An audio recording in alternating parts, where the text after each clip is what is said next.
Salut et bienvenue dans cet atelier. J'allais te dire bonjour, mais plutôt bienvenue. Voilà, tu es avec moi, tu es juste là, sur la chaise là, et c'est pour cela que j'appelle d'ailleurs ce format atelier, parce que on fait tout ça ensemble, on travaille ensemble, et ce que l'on va faire aujourd'hui, c'est un atelier un peu spécial parce que j'ai l'habitude de faire des ateliers sur le bien-être, sur la productivité, sur l'efficacité, sur l'environnement également, la manière dont comment l'environnement peut nous porter ou bien nous tirer vers le bas, sur l'harmonie des lieux. Et ici, c'est un atelier donc sur le business. C'est vrai que ça fait maintenant plus de 14 ans, décidément, plus de 14 ans que je fais des side projects, donc des petits business, des tiny businesses sur le web, que ça soit via des applications mobiles, via des sites web. J'avais commencé avant avec des chat-roulettes de rencontres et je mettais des publicités, de l'affiliation. Donc je mettais des messengers où ça redirigeait l'utilisateur sur des sites de rencontres. J'utilisais pour cela, il y avait Carpe Diem, c'était une plateforme d'affiliation. Il y avait The Adult Affiliation. Il y avait pas mal de plateformes comme cela. Une autre plateforme aussi pour faire donc de la promotion sur le site Eden Flirt et sur d'autres sites. Bref, il y avait Yes Messenger, je me souviens, Yes Messenger. À cette époque-là, il y avait pas mal de choses.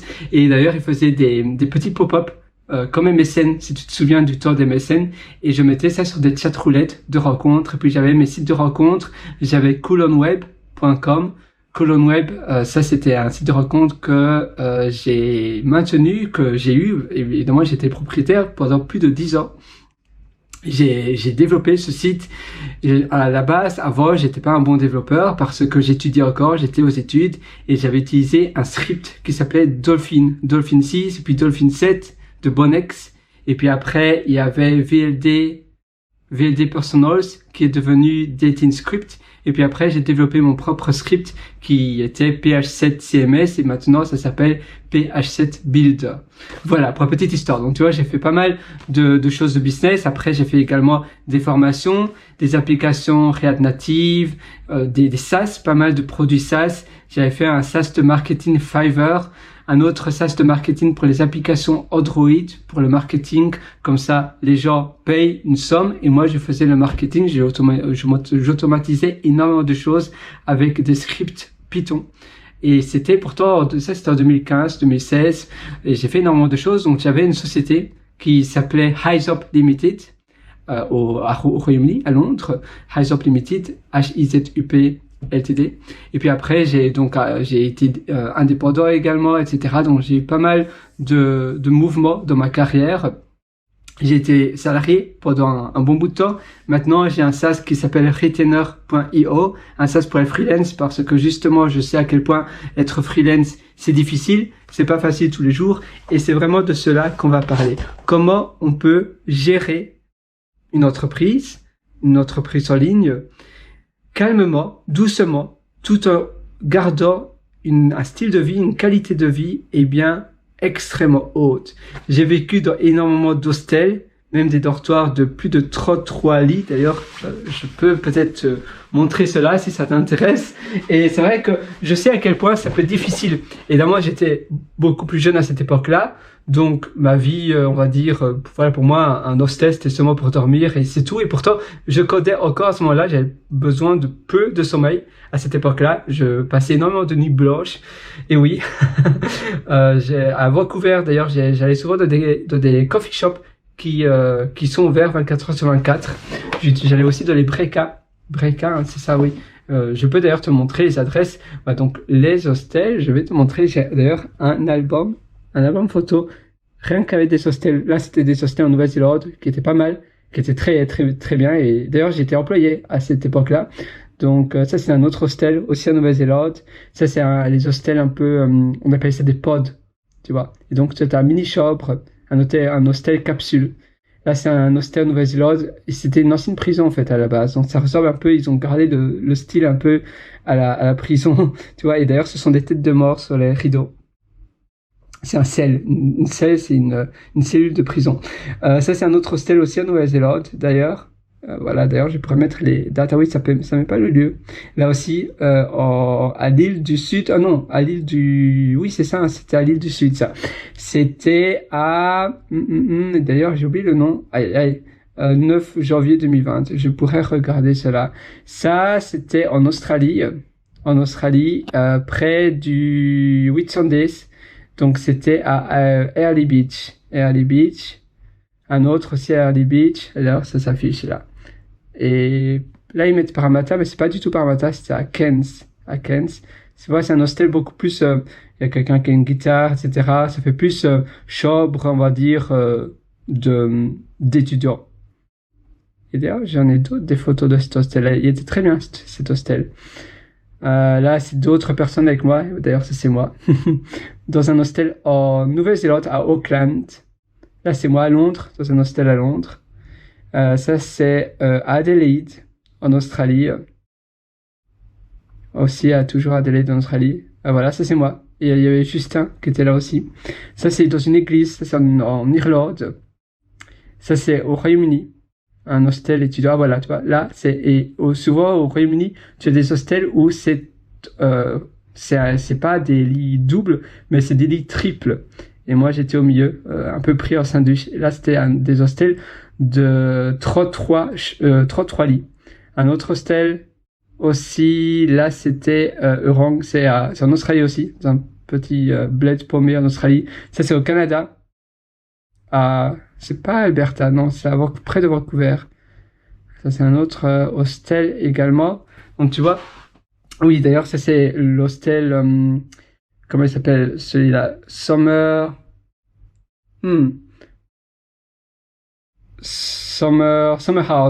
House à Cairns, oui, Summer House à Cairns. Donc, tu peux constater, j'ai été dans beaucoup d'hostels. Je vais simplement regarder pour la référence.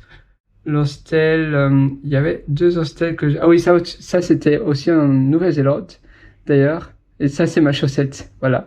Et j'étais d'autres. D'ailleurs, ils avaient un peu mis le bordel, mais voilà. Donc voilà, donc tu peux constater, il y a pas mal de choix d'hostels. Et évidemment, c'est bien pour un temps, mais après, tu as envie d'augmenter ton lifestyle parce que tu n'en peux plus à un certain moment. Eh bien, il y a une limite. Et c'est vrai que dans des hostels et quand tu es indépendant, que tu as une société, eh bien, c'est assez dur. Donc, il y avait quelque chose que je voulais te montrer, sinon je pourrais mettre sur pause. Et c'était le 3 décembre, non, le 9. Ah oui, le 9 janvier 2020, simplement pour regarder où j'étais. Tu peux voir, il y a certains hostels où c'est durant le Covid, durant la pandémie du Covid. En Australie, dans les États où je me trouvais, il y avait pas, j'étais vraiment chanceux, il n'y a pas vraiment eu comment on appelle ça, de confinement. Donc, c'est pour ça que tu peux voir certaines photos, si tu te questionnes, eh bien, c'est tout à fait normal. À Cairns, il n'y avait pas de Covid, il n'y avait pas de confinement. Il y avait du Covid, 1 cas, 2 cas peut-être, pour un état comme le Queensland, non, du moins pour Cairns. Et Cairns, c'est quand même assez grand. Alors, le 9 janvier 2020, juste pour regarder la région où je me trouvais. Et c'est, Nelson. Ah oui, Nelson. Voilà. Ça, c'est les photos d'ailleurs que j'ai prises de Nelson, de l'hostel où je me trouvais. Nelson, c'est vraiment chouette. J'allais souvent au McDonald's et là, ils donnaient des vraies tasses. Je sais pas pourquoi, c'est fini apparemment. Ou bien peut-être en Nouvelle-Zélande, ils le font encore. Mais ils donnaient des vraies tasses à McCafé, au McDonald's. Et j'aimais bien avoir des vraies tasses. Mais maintenant, du moins en Australie, ils font plus cela. C'est un peu triste. Mais bon, voilà, tu vois. Ça, oui, c'est dans un McDonald's, en effet, avec un vrai service. En Allemagne aussi, ils faisaient des vraies tasses. Voilà, Nelson. Très chouette. D'ailleurs, je te le recommande si ça t'intéresse. Alors, voilà. Revenons à nos petits moutons. Donc, l'environnement, c'est important. Mais avoir un SaaS. Ah oui, je vais simplement te parler des services. D'ailleurs, sinon, je te donne l'accès à cette formation. C'est vrai que c'est une formation assez chère, mais je pourrais te donner l'accès également, qui s'appelle Lifestyle Job. Et là, je parle de toute la liste d'hostels et d'endroits où je recommande les gens à aller. Donc, oui, sinon, je peux te le donner en bonus. Ça peut être une option. Ou bien, si tu l'as pas dans ton espace membre, tu peux faire une demande au support, qui sera moi, et donc je te donnerai l'accès. C'est Lifestyle Job, et ainsi tu auras l'accès à tous les... Si ça t'intéresse, hein, c'est simplement un bonus Lifestyle Job pour que tu aies l'accès. D'ailleurs, je vais te montrer la formation, à quoi ça ressort, phmethod.ph7.me, et ainsi tu auras l'accès à tous les espaces de coworking du monde que j'ai testés, qui sont incroyables, même en France. Alors, Lifestyle Job, c'est celui-là. Voilà, je vais te donner l'accès à cet atelier-là. Et tu auras l'accès à tout. Et c'est énorme, c'est un atelier gigantesque. Donc, tu as 3 parties. Et 3 longues parties d'ailleurs. Mais après, je continue. Tu as aussi des exclusivités, etc. Donc, tu as pas mal de choses. Tu as des live sessions, énormément de bonus. Tu as énormément de ressources également, que je parle des astuces pour les des nomades digitaux. Et oui, c'est assez gros. Donc, je parle d'ailleurs du plaisir en travaillant. Donc, les méthodes de l'abonnement magique, ça c'est aussi quelque chose que tu vas découvrir. Supprimer la pression. Donc, tout ça c'est des exclusivités. Hein. Mais le système, eh bien, je parle des espaces de coworking. La liste des espaces de coworking que tu auras accès ainsi. L'organisation de son style de vie. Et la méthode complète, c'est vraiment tous les principes que tu dois savoir, surtout quand tu es nomade, quand tu voyages et quand tu as un business. Donc, je vais te parler dans cet atelier de comment tu peux avoir un business tout en voyageant. Et c'est pour ça que je pense que cet atelier est complémentaire, et donc je vais te donner l'accès gratuit. J'avais même pas pensé à ça avant. Et l'importance donc de se perfectionner, etc. Et d'être plus efficace. Donc oui, Breka et Blends sont 2 cafés très chouettes si tu vas à Vancouver. Moi, j'ai bien aimé. Tu as aussi énormément de super chouettes cafés à Séoul. Donc, si tu vas à Séoul, eh bien, c'est génial pour les gens qui travaillent avec leurs ordinateurs, parce que les cafés là, c'est des vrais salons, et tu peux rester 10 heures, 12 heures, même dans le café toute la journée. Il n'y a aucun souci. Donc, à Séoul, tu as, et d'ailleurs, je parle de mes cafés préférés. Alors, là, je parle de toutes les choses que j'aime bien à Séoul. Ça, c'est une photo d'un café. Ah, voilà. Donc, Chosom et Dia, ça, ce sont mes 2 préférés. TWOSOME et Edia. Et puis, tu as aussi Holly's Coffee, qui est aussi chouette. Le Coffee Bean, aussi assez chouette. Tu as des Pascoussi, je sais pas trop comment on prononce, mais il n'y en a pas énormément. Il y en a un aussi à l'aéroport, mais un peu moins. Mais sinon, les Chosom et les Edia, c'est vraiment mes 2 préférés. Les Holly's, je trouve que les cafés sont moins bons. Ouais, moins bons. Et oui, Blends, voilà. Blends, ça c'est à Vancouver. Et ils sont ouverts 24 heures sur 24. D'ailleurs, si je mets Vancouver, peut-être pas tous, mais il y en a 2 qui étaient ouverts 24 heures sur 24. J'étais à une école qui s'appelait LSC, oula, j'ai oublié le nom. Et il y avait un Blends Coffee juste au coin. Tu vois, celui-là est ouvert 24 heures. Ou bien c'était celui-là. Ah non, ça c'est un autre. Et d'ailleurs, il est nouveau. J'avais jamais été dans celui-là. Ou bien ils l'ont restauré. À moins qu'ils l'ont restauré. Il est aussi sur un coin. Je me souviens plus trop. Mais il y avait énormément de super chouettes café. Donc voilà, les blends. Mais pour ma part, si ça t'intéresse, mon avis, je préfère les Breka. Donc, on va remettre ça. Voilà. Donc, et ça, c'était mon cinnamon. Je prenais souvent un apple cider. Donc, et tu as du cinnamon, c'est du gingembre. Donc, voilà, les Breka, moi, c'est mon préféré. Les Breka. Et pour étudier, c'est juste génial. Et c'est amusant parce qu'il y a des gens, donc ça, c'est mon ordinateur, la nuit. Il y a une autre photo, c'était à 3 heures du matin. Ça, c'est à 3 heures du matin. Plein d'étudiants qui étudient toute la nuit. Et donc, il y a des gens qui se plaignaient, qui disaient « Oh, c'est pas possible. Comment est-ce que c'est une bibliothèque ou bien les gens sont seulement là avec leurs ordinateurs. Il y a des laptops partout. Ils disent, tu vois, laptops everywhere. Et c'est vrai, c'est un peu vrai. Mais bon, voilà. C'est un peu gag, cet avis-là. Donc, Be Conscious of, yeah, oui. C'est un peu gag. D'ailleurs, Breka avait répondu à cette personne. Mais voilà. Alors, mais c'est vrai que ça fait aussi le charme de Breka, c'est tout le monde sait, tu vas là vraiment pour étudier et c'est un environnement très chouette. Moi j'aime bien. Comme tu peux le constater, c'est assez amusant. Oups, je sais pas pourquoi ma photo se charge pas, mais c'est assez amusant. Ah, mais sinon ils ont vraiment des bonnes choses. Et ça c'est l'extérieur. Il y a quelqu'un qui joue au piano. Tu as tous les arbres éclairés. C'est très chouette. Voilà, c'est un peu nostalgique. Alors, le business en ligne. Donc, c'est vrai que là, ici, c'est un peu la partie warm-up où on fait de l'échauffement. C'est pas grave. Tu peux mettre en vitesse 2. Et maintenant, on va parler de la partie marketing. Donc, quand tu as un business en ligne, la première chose que tu dois faire, c'est le branding. Le branding, c'est très important parce que le branding, ça te représente toi. C'est toi et rien d'autre. Tu dois t'occuper de ta marque comme un enfant. Comme ton enfant, plutôt. Pas un enfant, ton enfant. Tu dois y penser tout le temps. Et d'ailleurs, je te conseille vivement de faire cela au moins 10 minutes par semaine. Moi, je le fais tous les jours. De communiquer en méditant avec ta marque et en réfléchissant, tiens, ma marque, qu'est-ce que je pourrais faire? Comment je pourrais améliorer ma marque? Tout le temps, penser branding, tout le temps. Je vais simplement prendre un verre de jus de fruits.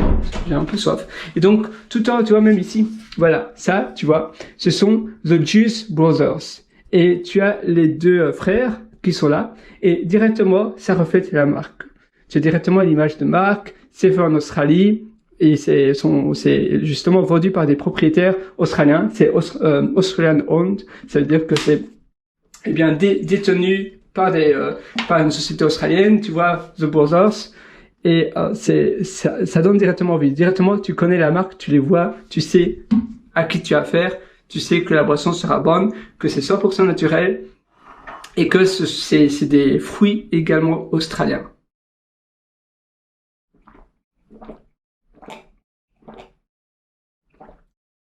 Et toi, comment tu ferais ton image de marque? Donc, la couleur. D'ailleurs, tu peux même le mettre sur ton site web.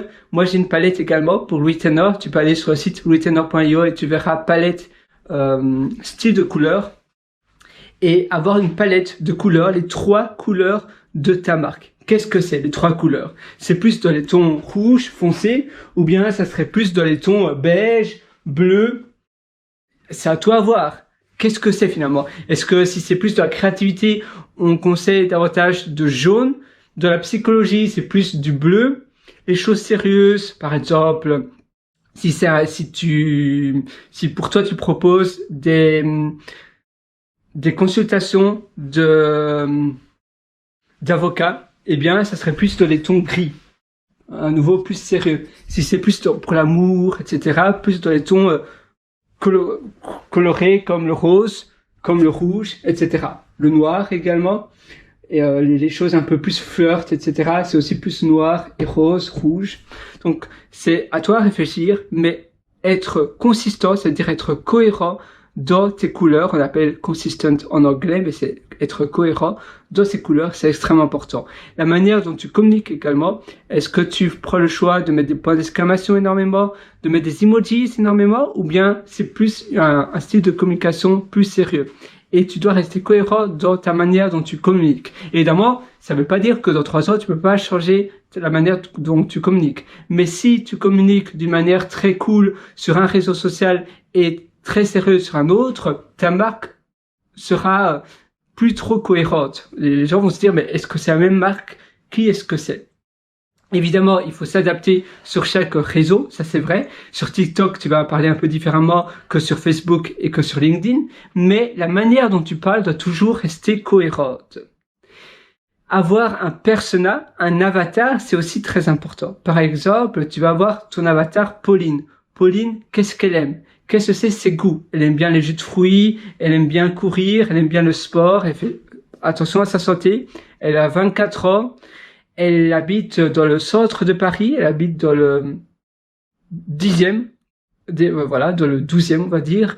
Elle aime bien les chiens, elle aime pas trop les chats, elle est souvent sur son ordinateur, de la bibliothèque par exemple, elle aime bien les bibliothèques et elle étudie à un collège très prestigieux, on va dire.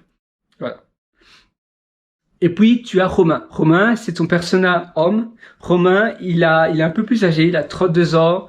Il aime bien le fromage, il aime bien la baguette. Et il est d'ailleurs professeur. Tout jeune professeur. Il a fait un doctorat. Donc, il est très studieux également. C'est quelqu'un où on peut lui faire confiance. Il n'aime pas les animaux, ça non. Et il habite dans un petit appartement. Il est célibataire, mais il aimerait bien rencontrer l'âme sœur. Voilà, tu vois. Ça, c'était deux personnages. Romain aime bien le basket et il aime bien boire une bière avec ses amis, ses collègues, souvent hommes, le soir, le vendredi soir. Pauline, elle a beaucoup d'amis, elle est très sociable. Elle va souvent dans des soirées comme ça, des soirées entre autres personnes de son immeuble. Elle côtoie beaucoup de gens de son même milieu, on va dire. Elle va dans des soirées un peu style rallye, elle est un peu voilà, bourgeoise, on va dire. Et elle aime bien, donc comme je te disais, elle fait attention à sa santé. Elle aime bien les chiens. Et elle a des hobbies. Ses hobbies, c'est le shopping, premièrement. Deuxième hobby, c'est le tennis. Elle adore le tennis. Et son troisième hobby, eh bien, c'est à nouveau les chiens, les animaux et des soirées entre copines. Voilà, tu vois. Et elle étudie à la Sorbonne, voilà, elle est assez cultivée. Mais Romain également. Donc ça, c'est mes deux avatars. Ils sont cohérents pour mon service. Ça marche. Par contre, ils doivent être freelance, parce que sinon, mon service, pour ma part, c'est Retainer.io. Et alors, Romain, il travaille, il est professeur, mais il aimerait bien avoir davantage de temps pour lui, avoir plus de contrôle dans sa vie. Et il trouve qu'il travaille trop. Donc, il veut devenir freelance, il veut proposer ses propres services. Donc, qu'est-ce qu'il fait, Romain ? Eh bien, il aime bien le design, il aime bien les logos, il aimerait bien transformer ses services en produits, donc productizing ses services. Et c'est pour ça qu'il voudrait être l'utilisateur de Retainer.io. Pauline, elle adore les bijoux et elle en fait aussi. Elle aimerait bien vendre ses bijoux. Donc, elle voudrait aussi utiliser Retainer.io. Tu vois? Donc, et même si elle étudie la Sorbonne, eh bien, elle a envie d'être freelance également. Elle a les moyens. Elle vient d'une famille assez aisée, mais il n'empêche, elle aimerait bien avoir sa propre indépendance financière et ne pas dépendre de ses parents. Et surtout, elle est assez dépensière. Elle adore le shopping. Elle va souvent dans des magasins, voilà. Elle achète beaucoup de beaux produits. Elle aime bien cela. Elle aime bien les belles montres également, les montres Omega. Elle aime bien les sacs. Elle adore les sacs d'ailleurs. Elle achète beaucoup de sacs. Elle aime pas trop Louis Vuitton, mais elle aime bien les sacs, on va dire, Borbourg et de Vernois, des choses comme ça. Un peu moins cher, mais un peu plus discret, mais ça coûte quand même de l'argent et donc elle aimerait bien être freelance. Alors, donc tu vois, ça ce sont mes deux personnages. Au plus j'ai des détails, d'ailleurs même la date de naissance. Je dois aussi donner des dates de naissance. Donc Romain, il est né le 12 novembre 1900. Combien? J'avais dit qu'il avait 32 ans, c'est ça, hein, donc 1992 ou 1991, 92. Ici, il a 32 ans, 1991. Oui. Et Pauline, elle est plus jeune, elle est née en 96, on va dire, et elle est née le 10 juillet 96. Donc ainsi, tu as des signes de zodiaque, et tu as vraiment leur personnalité. Il faut que tu les visualises. Et à chaque fois que tu crées un contenu, tu vas utiliser une application random pour faire un aléatoire. Une fois, tu vas faire le contenu pour Romain. Une fois, tu vas faire le contenu pour Pauline. Comme ça sera du contenu mixte. Évidemment, si ton produit s'adresse seulement aux femmes, là, ton personnage, c'est seulement une dame ou une femme ou une jeune fille. Et d'ailleurs, si tu veux aussi jouer avec la catégorie d'âge, tu peux avoir un personnage qui a peut-être 18 ans, un autre qui a 42 et un autre qui a 68. Et à nouveau, tu vas utiliser une application de random pour tirer un chiffre aléatoirement de 1 à 3, ici, dans notre cas. Si tu vis seulement on va dire le genre féminin, mais tu aimerais avoir 3 types d'âge, 3 tranches d'âge, tu vas faire une fois, voilà, un personne à 18, un personne à 42, un personne à 60, par exemple. Et ainsi, tu vas jouer de manière aléatoire. Pour moi, freelance, c'est souvent des jeunes adultes. Donc pour moi, mes 2 personnages, ça va. Simplement, je fais une fois Romain, une fois Pauline.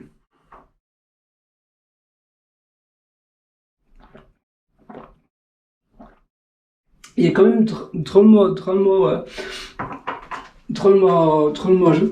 bon, ce jus. D'ailleurs, je perds mes mots.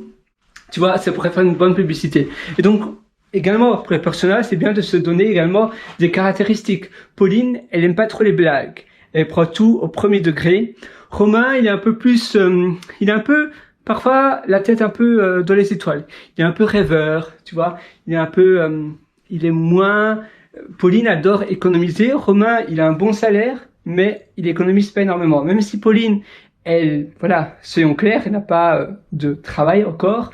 Elle dépend énormément de ses parents, mais elle adore le shopping, mais quand même, elle aime bien, on va dire, investir. Elle est assez smart. Elle aime bien investir son argent, même si elle dépense aussi beaucoup. Elle sait l'importance, elle connaît l'importance d'économiser. C'est pour cela qu'un outil comme Retainer.io, elle adore cela, parce que c'est tout en un. Elle doit pas avoir 5-6 produits pour la communication avec ses utilisateurs, avec plutôt les acheteurs, ses clients. Elle communique avec l'interface Retainer.io. Elle doit pas utiliser par exemple un service comme, comment ça s'appelle, Zendesk, c'est ça? Zendesk, tu as les outils de helpdesk, et elle ne doit pas utiliser cela parce que avec Retainer.io, eh bien, elle a tout en un, parce que sinon, eh bien, c'est assez la galère. D'ailleurs, je pense que c'est Zendesk. Tiens, si ça t'intéresse, mais ça c'est un peu une machine à gaz. Oui, c'est ça, Zendesk, voilà. Et d'ailleurs, tu en as plein d'autres. Si tu mets VS, tu vas en trouver Freshdesk. Moi, j'aime pas trop Freshdesk, pour être honnête avec toi. Ma société précédente l'utilisait, mais je sais pas, c'est un peu du carton, j'ai envie de dire. Mais voilà, tu vois, c'est bien d'avoir, ces personnes aussi doivent aimer des choses et ne pas aimer d'autres choses. Par exemple, Pauline et Romain détestent Upwork, parce qu'ils trouvent que c'est très dur d'être freelance là-dessus, le taux de plainte et la manière dont les clients, voilà, les clients te traitent pas très bien. Et eux, pour Romain et Pauline, être bien traités par leurs clients et avoir des clients qui apprécient réellement ce qu'ils proposent. Donc pour Pauline, c'est les bijoux. Pour Romain, c'est plus les logos, les choses graphisme. Donc tout ce qui est graphisme en fait. Eh bien, c'est important, tu vois. Il y a le supermarché qui est là. Et avoir des personas qui aiment bien aussi, voilà, qu'est-ce qu'ils vont dans les supermarchés, qu'est-ce qu'ils achètent. Au plus tu as des détails, au mieux tu vas créer ton contenu pour ces utilisateurs-là. Et ça aide énormément. Ça aide, mais à un point inimaginable. Donc moi, je te conseille vraiment de toujours réfléchir, de tout le temps te demander, tiens, qu'est-ce que je pourrais faire pour mes utilisateurs. Tu vois, la vie est finalement assez belle. Et d'ailleurs, quand je te disais l'environnement te porte, c'est vrai qu'être dans un environnement qui te porte pour ton produit SaaS, pour ton business, pour ta marque, automatiquement tu vas passer plus créatif. Si tu es dans un environnement qui n'est pas très sûr, assez primaire, où tout le temps tu dois être à la guette, les gens sont très négatifs, ça va être un peu plus dur pour toi de penser, on va dire, grand. Maintenant, ça dépend quel est ton service, qu'est-ce que tu proposes. Mais je sais que pour ma part, Retainer.io, si j'étais dans une ville où tu as tout le temps des ambulances, j'ai habité également à Bruxelles et à Paris aussi, et c'est vrai que c'est pas très drôle parce que tu entends tout le temps les sirènes d'ambulance, et pour moi c'est dur parce que je suis assez sensible, et donc ça vient envahir mon cerveau. Tu vois, on a tous un espace disponible dans notre cerveau, et cette charge mentale qui rentre, c'est un peu comme un parasite qui rentre dans notre tête, c'est dur après de se reconcentrer, c'est dur après de penser qu'est-ce que je peux faire avec mon service, le next step, qu'est-ce que je peux faire d'autre. Si maintenant à la place tu es dans un environnement qui est très tranquille, très espacé, tu as une belle vue, même si ici la vue c'est des immeubles, mais Il y a d'ailleurs une piscine, je pense que c'est d'un hôtel ou bien d'un immeuble. Il y a beaucoup d'immeubles avec des piscines également, mais la vue est assez restreinte, il y a beaucoup d'immeubles autour de moi. Et pourtant, je me sens déjà beaucoup plus serein, il y a beaucoup d'arbres également, ça c'est chouette.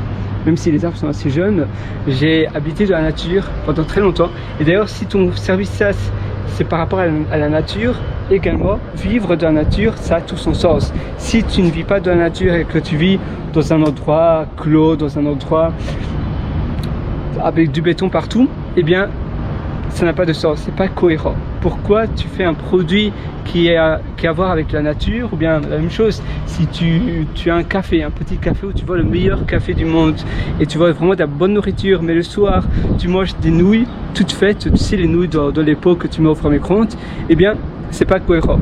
Il faut aussi être l'utilisateur de ton produit. On l'entend énormément et pourtant être l'utilisateur de son produit, ça change tout. Quand tu es ton propre utilisateur, tout le temps, tu vois des nouvelles améliorations, des nouvelles choses que tu peux apporter à ton service. Et d'ailleurs, pour le marketing également, c'est plus simple parce que tu sais où trouver tes utilisateurs. Parce que toi-même, tu es l'utilisateur. Donc, tu sais où tu passes ton temps, c'est où tes futurs clients passent leur temps également. Pour le cas de mes deux avatars, Romain et Pauline, eh bien, dans les universités, je pourrais mettre des flyers. Je pourrais aller dans toutes les universités de Paris et mettre des flyers. Avez-vous envie d'arrondir vos fins de mois? Eh bien, Retailer.io. Et Pauline, elle est encore étudiante, elle va voir cela, elle va être intéressée.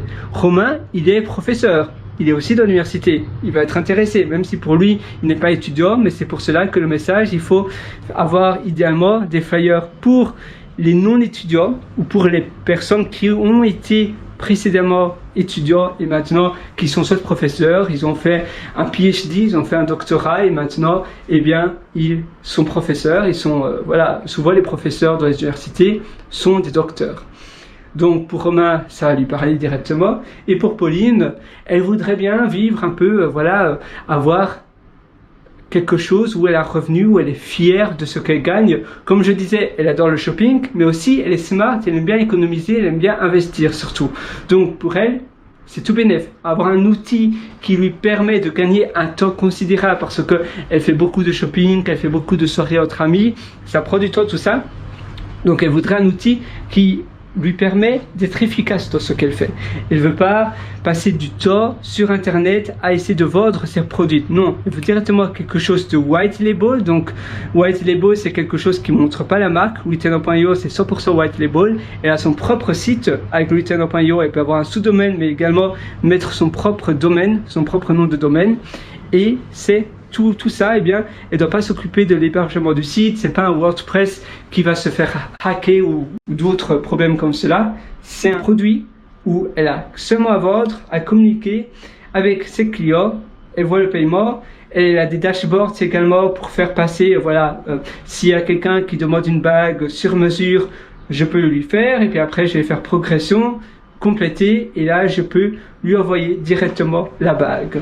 Elle aime bien aussi Facebook Market, Pauline, donc moi je sais cela, mon avatar, eh bien je pourrais aussi faire de la publicité sur Facebook Market parce que je sais que peut-être mes clients potentiels sont dessus, parce que mes avatars en fait, même si tu peux trouver des vrais avatars d'amis, etc., c'est bien de les caricaturer et ces avatars te donnent énormément d'indices sur ton marketing, énormément, même s'ils sont fictifs, eh bien, ils te donnent énormément d'indices. Évidemment, je te disais, tu peux utiliser des vraies personnes, mais c'est un peu plus dur et tu dois augmenter leurs traits de caractère, un peu comme dans les séries télévisées. Tu dois faire pareil. Tu sais, Barney, eh bien, de How I Met Your Mother, il est assez, Barney, c'est Barney.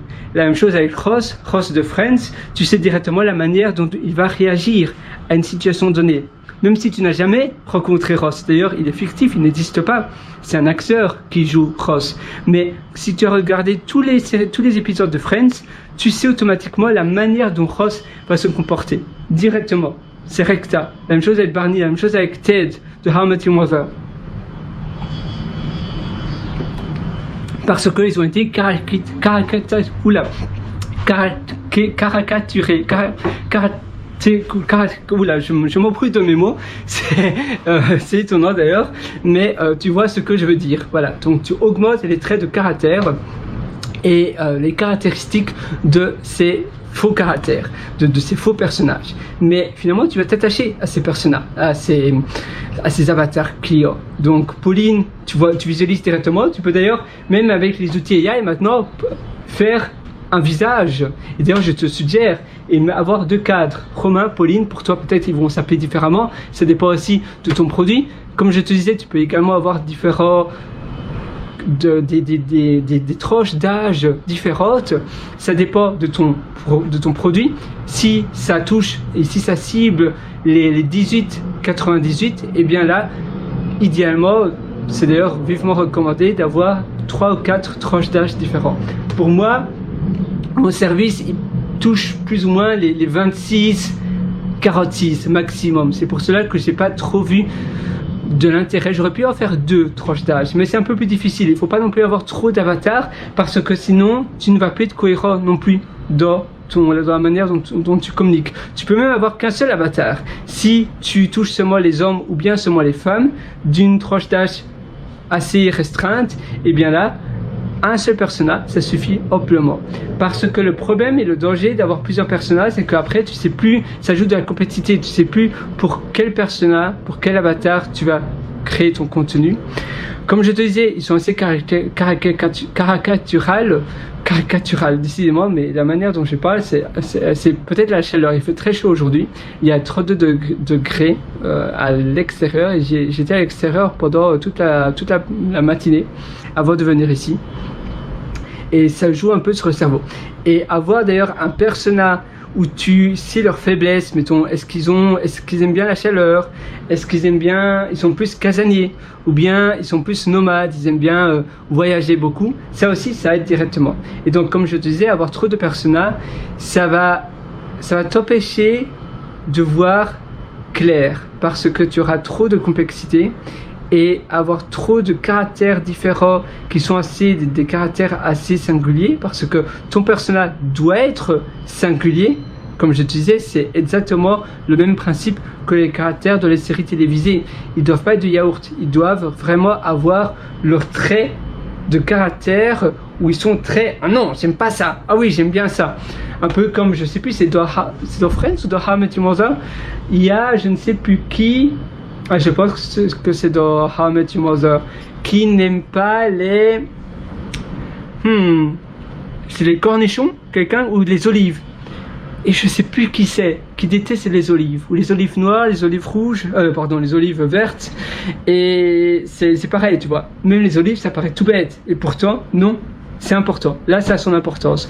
Au plus ton personnage est complet, davantage ta communication sera simple, mais également les nouvelles fonctionnalités de ton produit SaaS. Parce que si tu as une nouvelle feature que tu veux construire, mais que tu te dis non, c'est impossible de m'imaginer que Pauline ou Romain, pour mes 2 avatars, vont utiliser cette fonctionnalité-là. Alors, c'est réta, le choix est fait. Tu ne fais pas cette fonctionnalité.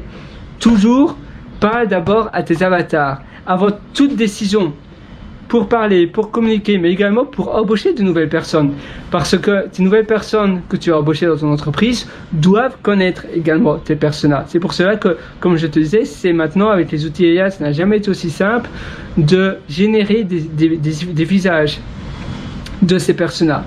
Je conseillerais peut-être pas nécessairement de créer ton persona à l'aide, et je dis bien à l'aide d'un outil AI. Il faut surtout pas dire donne-moi un personnage, là c'est la catastrophe. Tu peux un peu t'aider.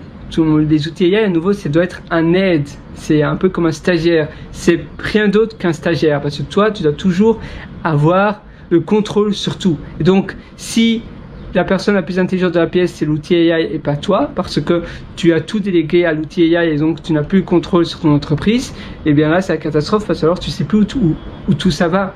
Et tu vas perdre aussi toute motivation, tu seras plus drivé, tu seras plus porté par ta mission, par l'entreprise, parce que tu as tout délégué. Non, l'outil AI, ça aussi c'est très important dans les utilisations des outils comme ça, eh bien, ça doit être ton stagiaire. Mais ton stagiaire peut très bien créer un visage Ainsi, tu auras une image derrière ton persona. Et ça aide. Avoir une image qui se cache. Qui est vraiment mon persona?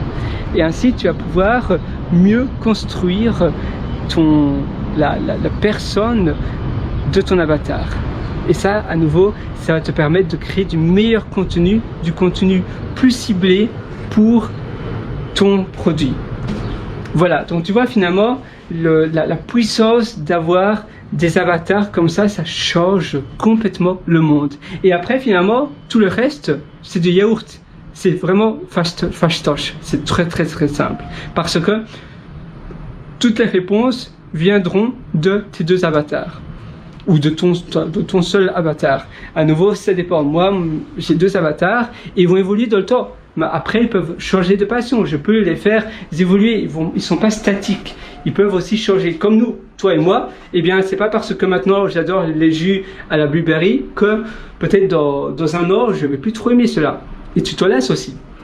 Et c'est normal, on est tous humains et tes utilisateurs de ton service, eh bien, sont aussi humains. Et c'est pas parce que maintenant ils adorent ton service que dans un an ils vont toujours utiliser ton service. C'est pour cela qu'il faut aussi tout le temps se remettre en question.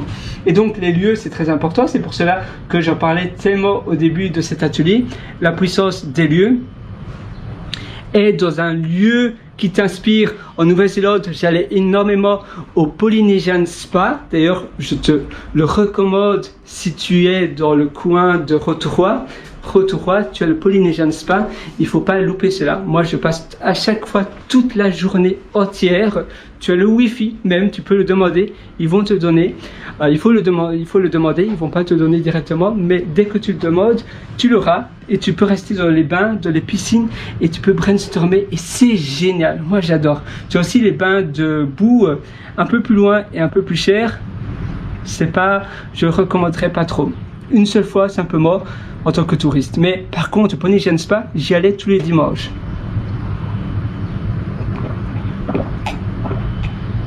Et d'ailleurs, petit conseil pro, même si je ne suis pas comptable, tu pourrais le déduire aux frais de ta société parce que ça peut faire partie de la manière dont tu travailles. C'est un peu comme un espace de coworking.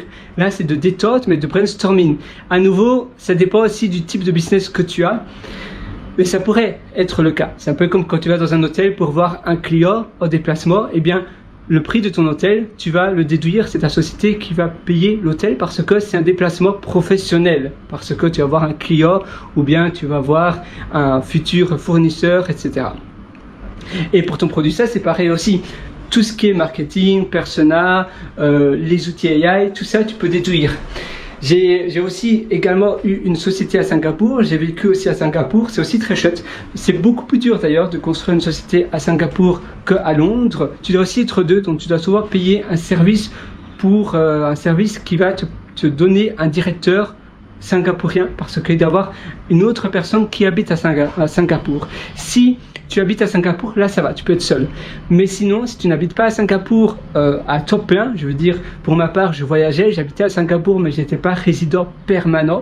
Alors là, il faut demander un service pour qu'il y ait quelqu'un qui, de Singapour, il y a beaucoup de services. Les deux meilleurs, c'est Sleek, S-L-E-E-K.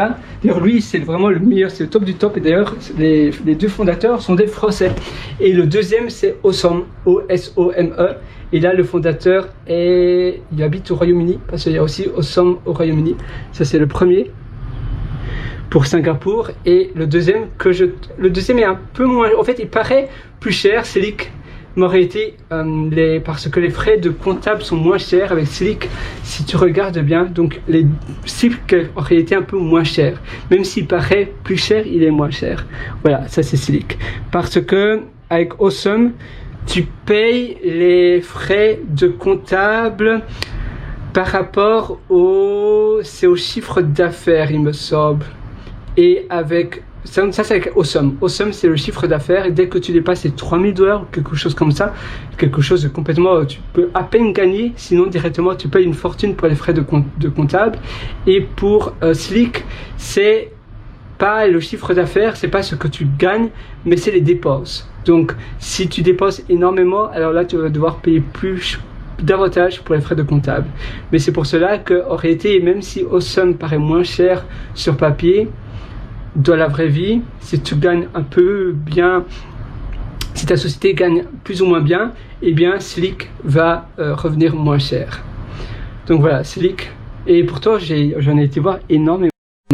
Et Slick était de loin le meilleur. S-L-E-E-K. Et d'ailleurs, ils ont pour plein d'autres pays.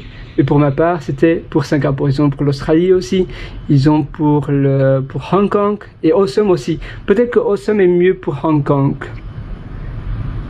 Voilà, donc Awesome, à nouveau.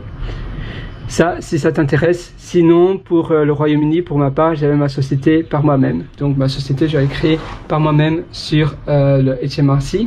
Mais tu peux, j'utilisais après Rapid Formation. Tu as Rapid Formation et Formation Fast qui sont deux très bien. Mais Rapid Formation, j'ai jamais eu aucun problème. Voilà, c'est pas comme ça. R-A-P-I-D.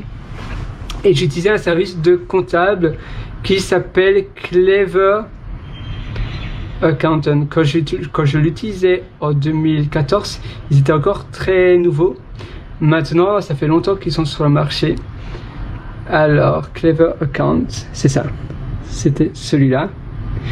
Et sinon, tu as aussi Crunch qui est un peu plus cher. Voilà, c'est celui que j'utilisais pour le Royaume-Uni. Donc, c'est un service de comptable dans le cloud. Ah voilà, ça c'est Crunch, tu vois. Ça c'est un autre. Je pense que Crunch, ils sont mieux pour les sociétés qui génèrent davantage d'argent, pour les plus grosses sociétés. Et Clever Accounts, il est peut-être plus approprié pour les plus petites entreprises. Mais Crunch aussi, je l'ai pas utilisé personnellement, mais de ce que j'ai entendu, c'était des bons avis. D'ailleurs, ils sont aussi sur Trustpilot. Voilà. Maintenant, le désavantage de ces services de comptable sur le cloud, c'est que parfois, même souvent, tu dois attendre longtemps pour avoir une réponse. Moi, je me souviens, avec Clever Accounts, j'ai souvent dû attendre très longtemps, surtout à la fin. À la fin, peut-être qu'il y avait une restructuration dans les comptables, mais je devais attendre très longtemps pour avoir une réponse. C'était assez lent. Et ça, c'était un peu embêtant. Mais sinon, je n'ai pas eu de problème. Ils ont toujours très bien fait ça. Donc tu vois, tu peux toujours te débrouiller pour finalement avoir ton entreprise dans le cloud, dépendant si tu as une entreprise au Royaume-Uni. Le Royaume-Uni est toujours très très simple pour pour la création d'entreprises, mais même si c'est vrai que le Royaume-Uni n'est pas le pays le plus agréable à vivre. C'est très simple pour la création d'entreprises. Le taux d'impôt n'est pas si élevé que ça. À Singapour, ça va. Le taux d'impôt, c'est pas un paradis fiscal non plus à Singapour, mais c'est raisonnable, on va dire, le taux d'imposition. Et puis, tu as d'autres pays. Dubaï, je ne connais pas du tout. L'Australie, à nouveau, c'est pas du tout un paradis fiscal non plus. C'est 30% également d'imposition. Donc, Singapour, c'est moins élevé. Mais tu as aussi le GST à Singapour. Donc la TVA, pareil en Australie.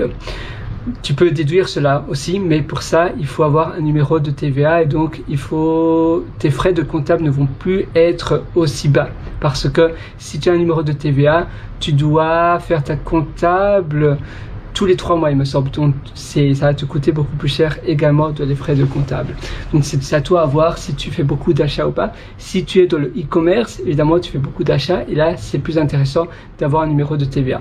Si tu as simplement une application mobile, d'accord, Apple Store va te compter la TVA, donc tu vas devoir payer la TVA parce que tu n'auras pas de numéro de TVA, donc tu n'auras pas en réalité avec Apple c'est assez dur parce que si tu n'as pas de numéro, directement Apple va te payer la TVA, ils vont te prendre directement la TVA. Et en Australie d'ailleurs c'est encore pire parce que là tu n'as pas le choix, tu dois avoir un numéro de TVA.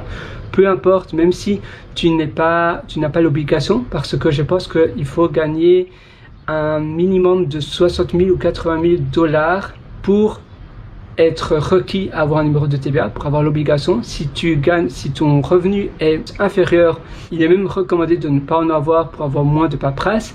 Mais par contre, Apple, si tu es une entreprise en Australie, là tu dois avoir un numéro de TVA, peu importe. À Singapour, non, mais tu dois payer 7-8% de TVA.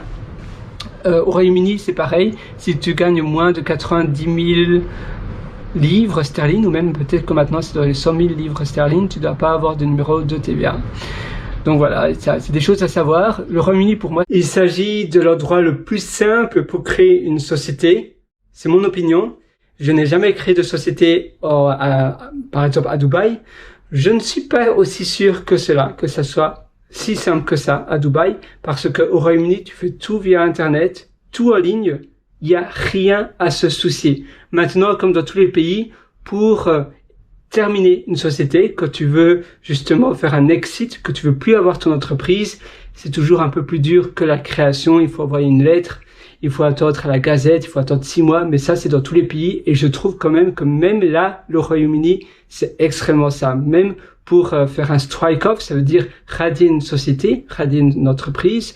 Quand tu ne veux plus faire de business, évidemment, il faut plus de rentrée, il faut plus de sortie. Quand ta société est à l'arrêt, ça reste quand même simple, même si il faut envoyer une lettre, etc. C'est un tout petit peu plus de paperasse, c'est moins optimisé parce qu'il y a moins de personnes qui radient une entreprise que la créer, mais ça reste très simple. Donc, surtout comparé à Singapour, je pensais qu'à Singapour ça allait être très simple, et pourtant j'ai vu à quel point c'était beaucoup plus dur d'ouvrir une société, de créer une entreprise à Singapour comparé au Royaume-Uni. Et en Australie, c'est un peu entre les deux. C'est pas aussi simple que le Royaume-Uni non plus. Maintenant, ça reste des pays anglo-saxons. Hong Kong, c'est bien. Tu payes, c'est surtout bien pour, on va dire, pour l'optimisation fiscale, même si c'est pas un paradis fiscal non plus. Même si c'est plus avantageux que Singapour. Par contre, c'est un peu moins bonne réputation. Le pays est moins stable parce que Hong Kong, eh bien, ils ont de plus en plus de pression avec la Chine, et d'ailleurs maintenant c'est sous le contrôle chinois déjà. C'est déjà on va dire le gouvernement chinois qui est au-dessus du gouvernement singapourien, hongkongais. Donc tu vois, il y a beaucoup moins de freedom, beaucoup moins de flexibilité. On ne sait pas à l'avenir comment ça va se passer. Singapour, évidemment, là il n'y a pas de problème, c'est indépendant, il n'y a pas de pression avec la Chine, c'est beaucoup plus libre. Mais ça reste quand même strict comparé à un pays comme le Royaume-Uni. Alors voilà, tu vois, ça c'était pour la paperasse un peu administrative, mais finalement, l'entreprise, c'est quelque chose que tu dois faire face, mais c'est pas la chose que toi, tu dois faire attention. D'accord, il faut créer une société, c'est comme ça, c'est rien y faire. Ou bien être indépendant, voilà, c'est comme ça. Mais le plus dur, c'est délivrer la meilleure des solutions à un problème pénible à tes utilisateurs. Et ça, c'est vraiment le plus dur. C'est de dormir jour et nuit, de passer tes nuits et tes journées à te dire, tiens, comment je pourrais itérer? Comment mon produit va pouvoir être plus efficace? Parce que si j'ai un produit qui fonctionne du tonnerre et qui résout un problème tellement pénible à mes utilisateurs, à un moment donné ou un autre, tout le monde va vouloir utiliser mon produit. Et si maintenant, il y a peu d'utilisateurs qui restent dans mon service, malgré les publicités que je fais, malgré le suivi de mon avatar que je me suis créé préalablement, eh bien, c'est peut-être un problème avec mon service, avec le service, avec la valeur. La valeur proposée à mes utilisateurs n'est peut-être pas aussi forte.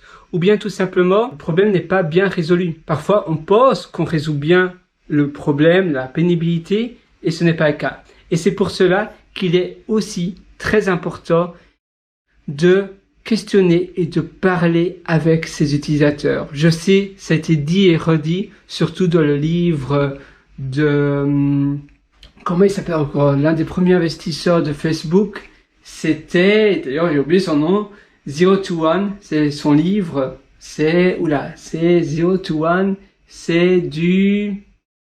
Oh, comment est-ce possible que j'ai oublié son nom? Bon voilà, Zero to One. Tu as aussi le Lean Startup, qui est aussi un livre très connu. Et ces personnes-là, eh bien, elles disent qu'il faut parler à ses utilisateurs. Il faut connaître pourquoi ils utilisent ton produit, donc il faut apprendre à les connaître. Tu as déjà ton avatar, ça t'aide énormément. Mais après, toutes les adresses email, toutes les données que tu collectes, eh bien, c'est un point d'entrée pour contacter tes utilisateurs. Et grâce à cela, eh bien, c'est de l'or parce que tu peux soit leur envoyer une carte par la poste, mais le plus simple maintenant, la carte, c'est bien pour, eh bien, faire un effet waouh, pour durer, pour garder cette personne dans le temps et comme ça cette personne va se dire waouh, en effet, je reçois un tel service de Retainer.io pour ma part, eh bien, je vais rester sur cette plateforme. Mais avant cela, il faut connaître les besoins réels de tes utilisateurs. Et toutes les personnes qui partent de ta plateforme, il y a toujours une raison. Et ils vont pas nécessairement te dire en face, parce que c'est plus simple de dire ah non, j'en avais marre, que de dire la réelle raison. Ça demande plus d'énergie souvent. Parce que les réelles raisons sont souvent plus complexes. Alors, donc, je vais d'abord... D'ailleurs, oui, si ça t'intéresse, même si maintenant ce sont des livres un peu anciens, Lean Startup, moi j'ai pas vraiment aimé, mais tu as, oui, Zero to One de l'un des premiers investisseurs de Facebook, qui est, ah oui, Peter Thiel, bien sûr, Peter Thiel. Donc voilà, Zero to One. Et donc voilà, quand tu vas sur ma startup, Retainer.io, tu vois, ça, c'est la devanture, c'est le magasin, c'est ce que les utilisateurs voient quand ils se trouvent sur le site. Et finalement, le site web, c'est un peu comme quand tu rentres dans un magasin, dans un café, dans un restaurant. Quelle est l'ambiance que tu ressens? Quelle est l'atmosphère? Est-ce que tu te sens bien ou pas? Eh bien, c'est pareil avec un site web. Comment est l'atmosphère? Est-ce que tu aimes bien rester sur le site en question ou pas? Si la réponse est non, il faut évidemment revisiter toutes les pages du site pour voir comment tu peux changer cela. Tu vois, ça c'est la vidéo de démo.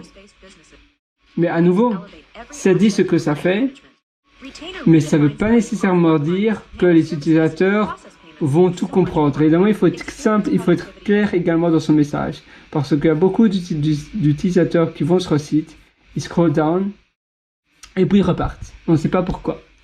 Et moi, je vois cela parce que j'utilise énormément d'outils d'analytics, d'ailleurs que je te recommande également, parce que il y a des personnes, je fais de la publicité qui est payante, il y a des gens donc qui viennent de la publicité, ils te connaissent pas, ils vont sur ton site, c'est un peu comme un nouveau client, un futur client qui rentre dans ton restaurant, dans ton café, il rentre, et il y a quelque chose, il ne sait pas expliquer, c'est le feeling, c'est le ressenti, c'est les sentiments.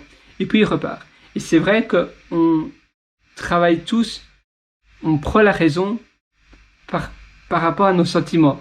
Le sentiment prend toujours le dessus du raisonnement logique.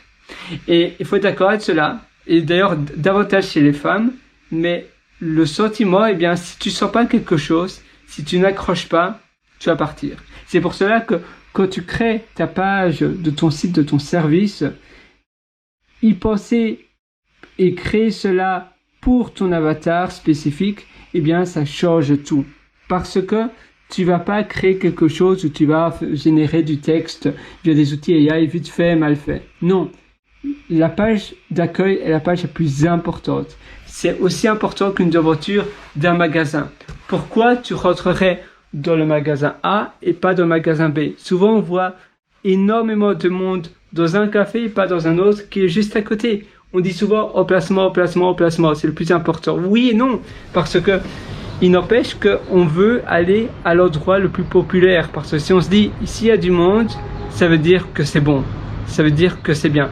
Et on peut aussi manufacturer cela sur le web avec des outils comme par exemple, oula, tu en as pas mal en réalité, mais tu as des outils un peu qui mettent du social proof. D'ailleurs, tu as proof.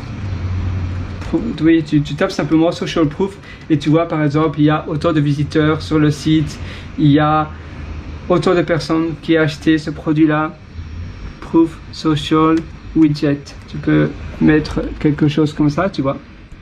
Et ça, eh bien, FOMO.com. Moi, j'utilisais useproof qui était très très bien à l'époque. Maintenant, je ne sais pas comment ils ont un peu changé, mais ça doit toujours être très bien. Useproof, FOMO, tu en as plein.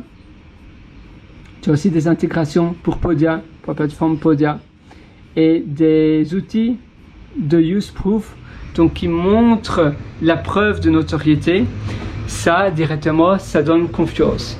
La même chose avec Trustpilot, quand tu vois, voilà, 4.7 stars de Trustpilot, tu dis, eh bien, il y a des utilisateurs qui ont mis un bon avis, ça veut dire que le produit en question, c'est pas de la merde. C'est-à-dire que le produit en question, c'est solide, c'est costaud. Et je peux me reposer sur les avis des précédents utilisateurs. C'est la même chose que tu vas dans un hôtel, tu regardes les avis Google Ads, pas Google Ads, mais Google Reviews, Google My Business. Tu regardes également TripAdvisor, tu regardes les avis de Booking, de Agoda, et tu vois, ah oui, il y a pas mal de personnes qui ont mis beaucoup d'avis. Ça veut dire que c'est bien, ça veut dire que c'est bon. Voilà, je vais peut-être m'asseoir. La chaise là, il y a le petit tabouret qui est tombé. Et tu vois, à nouveau, même si tu vois peut-être des tabourets, eh bien, pourquoi la personne achèterait ton tabouret à toi? Pourquoi? Et souvent, est-ce que le site parle à cette personne-là? C'est pour ça qu'avoir un avatar, c'est très important. Oui, ça donne envie. La piscine, tu vois, eh bien, il y a des gens qui vont se baigner. Il y a une piscine là d'ailleurs, et une piscine là.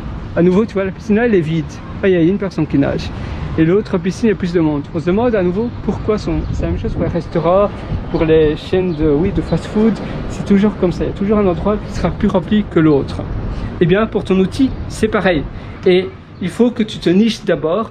Il faut que tu trouves un bon segment. Et une fois que tu as trouvé une bonne niche, tu vas pouvoir travailler davantage. N'essaye pas de plaire à tout le monde parce que, par définition, nul ne plaît à tout le monde. Moi non plus. Moi, ma personne, je ne plais pas à tout le monde. Et toi non plus, certainement. Parce que sinon, tu vas être quelqu'un que tu n'es pas. Et ton produit, c'est pareil. Tu peux pas être une personne que tu n'es pas. Tu dois représenter tes valeurs. Et c'est pour cela que, d'ailleurs, créer un manifeste, ça peut aussi être intéressant. Je vais te montrer maintenant la palette de couleurs que je te parlais au début de cette vidéo. Donc, sur mon site, je te parlais, tu as dans le footer, j'ai mis un lien. Il y a aussi l'affiliation que je propose. Voilà. Je mets, soyez un ambassadeur de la marque. Même si je devrais mettre des cours en ligne pour que mes affiliés, eh bien, sachent comment promouvoir le produit Retainer.io. Alors, où ça se trouve? C'était dans la compagnie, voilà, Brand Assets. Là, Brand Assets, si on va là, tu vas voir, c'est la palette de couleurs. Et ça, c'est la palette de couleurs de Retainer.io. Ce sont les couleurs dominantes que j'utilise. Et puis, je montre les logos également, la typographie. Voilà. Et j'ai pris les jobs sur Corvo. Corvo, c'est une banque en ligne et je trouve qu'ils font extrêmement bien cela. Corvo, c'est belge d'ailleurs. Et ils font super bien. Ah, Corvo. Ils sont flamands, mais c'est belge. Corvo. Tiens. Le nom, parfois, j'ai un tout petit peu du mal. Corvo Bank. Belgium. Tiens. Corvo. Ah, voilà. Corvo. Pardon, décidément, Corvo. Et ça parle surtout aux jeunes. Donc, eux, leur avatar, c'est plus de la population jeune, du moins pour le moment. Après, ça a certainement changé. Et ils parlent énormément de leurs échecs, de ce qui s'est bien passé. Et là, tu peux aller sur Insight Corvo. Ils utilisent aussi Webflow pour leur site, comme moi. Pour ma part, avec Retainer.io, eh bien, j'utilise également Webflow. Et d'ailleurs, tu peux avoir une belle réduction ou même tu peux avoir l'abonnement gratuit en réalité si tu es étudiant. Comme ça, tu sais, si jamais c'est le cas pour toi. Alors, ici, mais par contre, oui, ça doit être lié à un projet étudiant, mais est-ce qu'il vérifie vraiment cela? Je n'en suis pas sûr. Donc, tu peux toujours essayer si tu es étudiant pour avoir 1 an gratuit avec Webflow. Ici, tu vois, ils parlent du challenge, ils parlent également, oui, ils ont levé des fonds. 500 000, c'est un demi-million, c'est très bien. Et ils parlent aussi pourquoi, finalement, ce qu'ils ont appris des 30 vidéos de TikTok. Et finalement, non, c'est plus ou moins un échec. Ah, c'est là, Style Guide. Et là, ils parlent de leurs couleurs. Les couleurs qu'ils utilisent. Tu vois. Et je trouvais ça génial. Et d'ailleurs, ils proposent aussi en SVG, PNG. Et d'ailleurs, je devrais aussi le faire sur Brand Assets. Ça, je devrais le proposer également. Et oui, ici, ils partagent leur expérience de TikTok et des trots TikTok qu'ils ont fait. Mais oui, non, malheureusement, ils ont pas, voilà, tu vois, ils sont assez marrants, les fondateurs. C'est des néerlandophones, ils ont un style toujours un tout petit peu différent des francophones belges. Évidemment, ils sont plus proches des néerlandais, évidemment, que des français. Et les francophones belges sont plus proches des français dans la culture, on va dire. Et même dans le physique.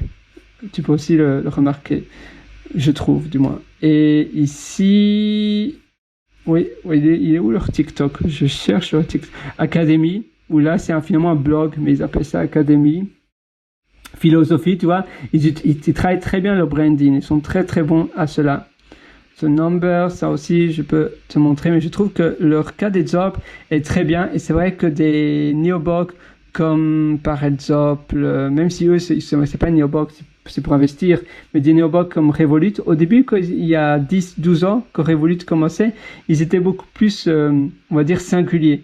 La même chose avec N26, maintenant ils sont beaucoup plus polissés, évidemment ils sont beaucoup plus gros, et donc ils essaient de plaire à la majorité du monde entier, ce qui n'était pas le cas avant. Avant, c'était une petite partie du mouvement, ils créent seulement un mouvement. Ah voilà, tu vois, donc ça c'est TikTok. Je trouve que pour ma part, sans me vanter, c'est plus simple pour trouver où est LinkedIn, où est TikTok. Et oui, d'ailleurs, je contribue aussi à les 1%. Tu peux, c'est une option dans Stripe. Tu peux aussi l'afficher si tu le fais. Moi, pour ma part, la nature est très importante et donc c'est une valeur importante. C'est pour cela que comment on appelle cela? J'ai accepté ou plutôt j'ai activé la fonctionnalité Stripe Climate. Alors, ici, c'est les chiffres, leur philosophie, tu vois. Voilà. Et là, leur TikTok, à mon avis, ils en font plus un. Tiens, ou Fresh, ils en font plus, normalement. Elle faisait... Oui, donc, en réalité, pour toi, tu dois vraiment tâter un peu le terrain. C'est pas parce que il y a un réseau social qui fonctionne du tonnerre pour un service qui va nécessairement fonctionner pour le tien. Donc, toujours essayer, voir ce qui fonctionne, voir ce qui fonctionne moins et itérer. Je vais simplement couper l'air conditionné. Il faisait tellement chaud, donc j'ai dû l'allumer. Voilà, mais ça fait un peu de bruit. Donc tu vois, finalement réfléchir, tenter l'aventure. Pour Corvo, eh bien, ils ont essayé avec TikTok. Finalement, ça n'a pas été parce que c'était un peu voilà, ils ont pas fait beaucoup de vues. Il n'y a pas eu beaucoup de traction. Il y avait donc la fille et l'un des fondateurs. Donc, ils sont deux en réalité. Ils sont deux garçons. Il y a celui que tu as vu sur, celui qui faisait les TikTok. D'ailleurs, tu peux regarder si tu mets Curvo, CURVO, TikTok, tu verras. Et puis il y a l'autre, la fille, je sais pas si c'est sa copine, mais elle fait du marketing média et ils ont vraiment essayé de lancer cela et ça n'a pas été. Et puis il y a l'autre fondateur qui est le CTO, il est beaucoup plus technique. Et lui, il a fait moins de TikTok, il est un peu plus introverti. Mais voilà, donc tu vois, ils ont essayé. Maintenant, ils font plus des posts, ils font plus des articles également sur les médias traditionnels. Ça veut dire, médias traditionnels, c'est le journal, etc. Parce que en Belgique, c'est un peu plus traditionnel. Les gens lisent encore pas mal la presse, l'ancienne presse, aussi à la TV. Ils ont fait des publicités, il me semble, et ils ont eu pas mal de traction comme ça. Donc finalement, tu dois un peu essayer les canaux d'acquisition différents. C'est pas parce qu'il y a un canal d'acquisition qui va fonctionner du tonnerre à nouveau que ça va durer dans le temps et que ça va fonctionner nécessairement pour toi. Donc il faut toujours essayer. Publicité, ça peut fonctionner, mais à nouveau la publicité c'est un booster. Si ton contenu est pas bon, eh bien ça va amener des utilisateurs qui vont pas rester et qui vont repartir. Donc finalement là c'est de l'argent gaspillé. Par contre, si ton contenu est génial et que tu cibles bien les bonnes personnes avec les bons mots-clés et que les gens qui viennent sur ton site, c'est des potentiels utilisateurs qui sont à la recherche d'un produit comme le tien, alors là, ils vont rester et ils vont continuer un abonnement. Abonnement, c'est aussi très important. C'est important de toujours travailler sur le principe des abonnements. Tu veux un revenu récurrent et un prix fixe. Après, les gens vont simplement, ils vont plus jamais revenir, sauf si tu publies régulièrement des nouveaux produits complémentaires ou bien des produits, tu sais, comme les rasoirs, par exemple. Les rasoirs, eh bien, je me rase. J'en ai besoin après de nouveaux rasoirs si c'est des rasoirs jetables. Là, je peux aussi proposer des abonnements. Donc, ça dépend vraiment des types de produits. Brosse à dents aussi, dentifrice surtout, j'ai besoin après continuellement. Mais un service où j'achète ceci, tu vois, et après j'ai plus besoin de rien d'autre, non. Il y a même les services à la demande et c'est des services SaaS finalement où c'est des gens qui viennent arroser et maintenir les plots. Donc finalement les plots ne t'appartiennent pas, tu loues des plots et tu loues également la maintenance des plots. Ça se fait énormément pour les bureaux, donc moins pour les particuliers, surtout pour les bureaux, pour les espaces de coworking. Ils mettent les plots, ils les arrosent, ils les maintiennent. S'il y a des plots mortes, ils vont les remplacer. Et finalement, le bureau n'a pas besoin à arroser la plot, à remplacer une plot. Finalement, c'est pas leur job. Et donc, ils payent un prix fixe mensuellement. Et les plots, après, s'ils changent de bureau, la société de plots récupère les plots et les met ailleurs. Donc finalement, les plots, tu les loues. C'est assez amusant comme principe, mais ça se fait énormément. Moi, j'ai vu cela énormément, surtout pour les grosses les plus ou moins moyennes à grosses entreprises. En Australie, c'est très très courant. Et je pense qu'en France aussi, à l'espace de coworking Hub et aussi à Wotso, W-O-T-S-O, et puis Hub Australia, ils le font. Ils font appel à cela. La société Honeywell, où je travaillais pour Sign, qui a été acquis par Honeywell, donc Honeywell a racheté Sign.co, eh bien, ils avaient le même principe où ils louaient des plots, et donc les bureaux, c'est chouette d'avoir des plots, ça incite aussi à la créativité, des plots vertes, tu sais, des plots, des petits arbres, eh bien, dans les bureaux, si c'est pas seulement de la moquette grise, ça fait beaucoup plus chouette. Tu sais, avoir une plot près de soi, eh bien, directement, tu auras davantage de facilité à penser créatif. Ça paraît tout bête, et pour toi, à nouveau, c'est l'environnement. Ça aussi, je te parlais de l'importance de l'environnement et comment l'environnement peut également déterminer ton succès. Parce que si tu es dans un environnement qui est tout le temps oppressant, eh bien, tu auras du mal à exceller parce que tu auras toujours de la charge mentale qui sera utilisée. Et de la même chose, du même principe, eh bien, pour la créativité, c'est pareil. Si tu es dans un environnement surtout avec des plafonds bas, tu sais, les hauts plafonds, eh bien, incite davantage à la créativité. La lumière également, si tu es dans une cave avec des plafonds bas, il n'y a rien de pire. Tu vas pas pouvoir trouver une idée, une solution plutôt créative au problème donné si tu es dans un environnement qui t'empêche de penser grand, qui t'empêche de penser nouveau. Donc ça aussi, c'est quelque chose à prendre en compte et que l'on néglige souvent. Souvent, on pense que tout est dans la tête, mais non. En réalité, tout ce qui nous entoure contribue à ces idées-là, y compris les gens. Et quand tu es entouré de personnes qui te tirent vers le bas, alors la solution, c'est de t'entourer de personnes virtuelles qui vont te pousser vers le haut. Des conférences, des biographies, des livres audio, des séminaires, des formations, tout ça, te crée une playlist. Évidemment, ne surtout pas tomber dans l'abus de doses d'informations et finalement tu fais que consommer et tu ne crées rien. Non, consommer 20%, créer et agir et mettre en application, ça doit être 80%. Donc 20% de consommation quotidienne et 80% d'accomplissement et de mise en application de ce que tu as appris. Ça, c'est aussi un principe très important. Moi, maintenant, je le fais dans ma routine du matin. Le matin, eh bien, je vais sur mon balcon, par exemple. Ici, évidemment, je suis pas chez moi, mais sinon, c'est pareil chez moi. Je vais sur mon balcon. Je consomme du contenu pendant une demi-heure, 3/4 d'heure, 1 heure. Et puis après, le reste de la journée, ça dépend si c'est le week-end. Je suis salarié aussi, donc évidemment, mon horaire, ma plage horaire est différente. Mais je vais accomplir un maximum de choses. Et ça me permet de créer du contenu et créer des choses qui sont cohérentes pour mes utilisateurs, aussi grâce à l'avatar, mais également grâce aux choses que j'apprends. Je me forme continuellement, on n'a jamais cessé de se former. Évidemment, ça dépend du contenu que tu consommes, mais pour ma part, je sais que on travaille seul. Souvent, si tu me regardes, tu as certainement un SaaS avec soit un cofondateur ou bien seul. Et c'est dur. Et les espaces de coworking, c'est bien, mais parfois, ça nous distrait aussi. Ça nous dérive ou nous chavire de notre but parce que les gens sont trop différents, on a trop de ressources différentes. Quand tu consommes du contenu en te formant, tu peux filtrer cela, mais il faut surtout pas rentrer dans l'abus où tu vas que consommer et tu seras finalement, c'est un peu comme un syndrome, c'est le syndrome de l'imposteur. Tu consommes, tu penses que tu n'es jamais prêt et finalement tu seras jamais prêt. Non, le meilleur moment c'est aujourd'hui, c'est maintenant, il n'y a pas de meilleur moment, de mauvais moment.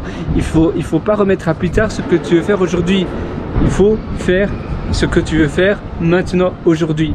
C'est ça le meilleur moment. Il y a un train, je pense, qui va passer, c'est pour ça qu'on entend du bruit, et voilà. Et à nouveau, tu vois, c'est de la distraction de mon environnement. C'est amusant, je suis à Melbourne, je me trouve à Melbourne, et en réalité, je suis au 16e étage ici, et pour toi, il fait tout le temps, il n'y a pas beaucoup de luminosité, parce qu'il y a des bâtiments partout. Et même si tu as de la verdure en bas, il n'empêche, et tu as d'ailleurs l'eau, tu vois, dans la rivière, là, c'est l'Auckland, mais il y a tellement de bâtiments autour, partout, qu'il fait tout au gris, finalement.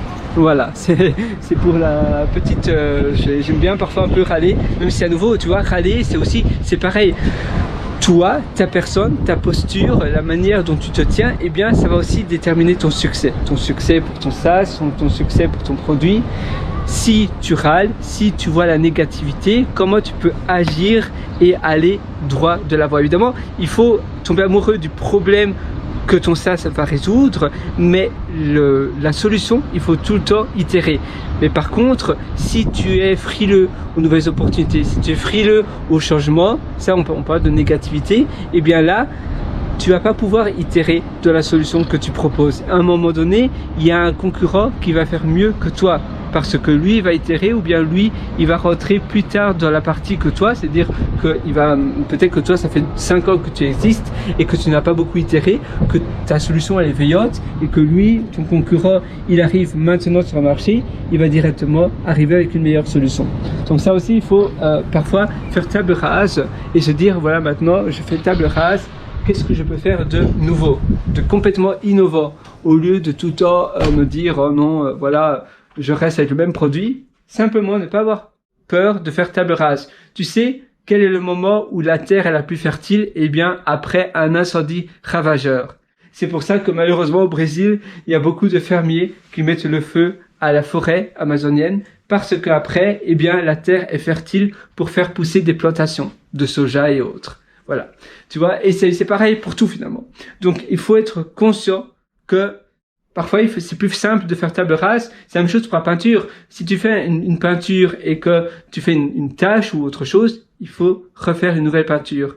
Avec les startups, les entrepreneurs, souvent, ils ont du mal à se dire maintenant, on met tout à la poubelle et on recommence de zéro. Et pourtant, c'est très souvent la bonne solution. Tu vas arriver avec quelque chose de meilleur. Prendre des notes également, la prise de notes, ça aide aussi, ça aide beaucoup. Moi, j'aime bien les carnets. Je suis un peu peut-être à l'ancienne, mais ça m'aide. Griffonner, ça aide à la créativité.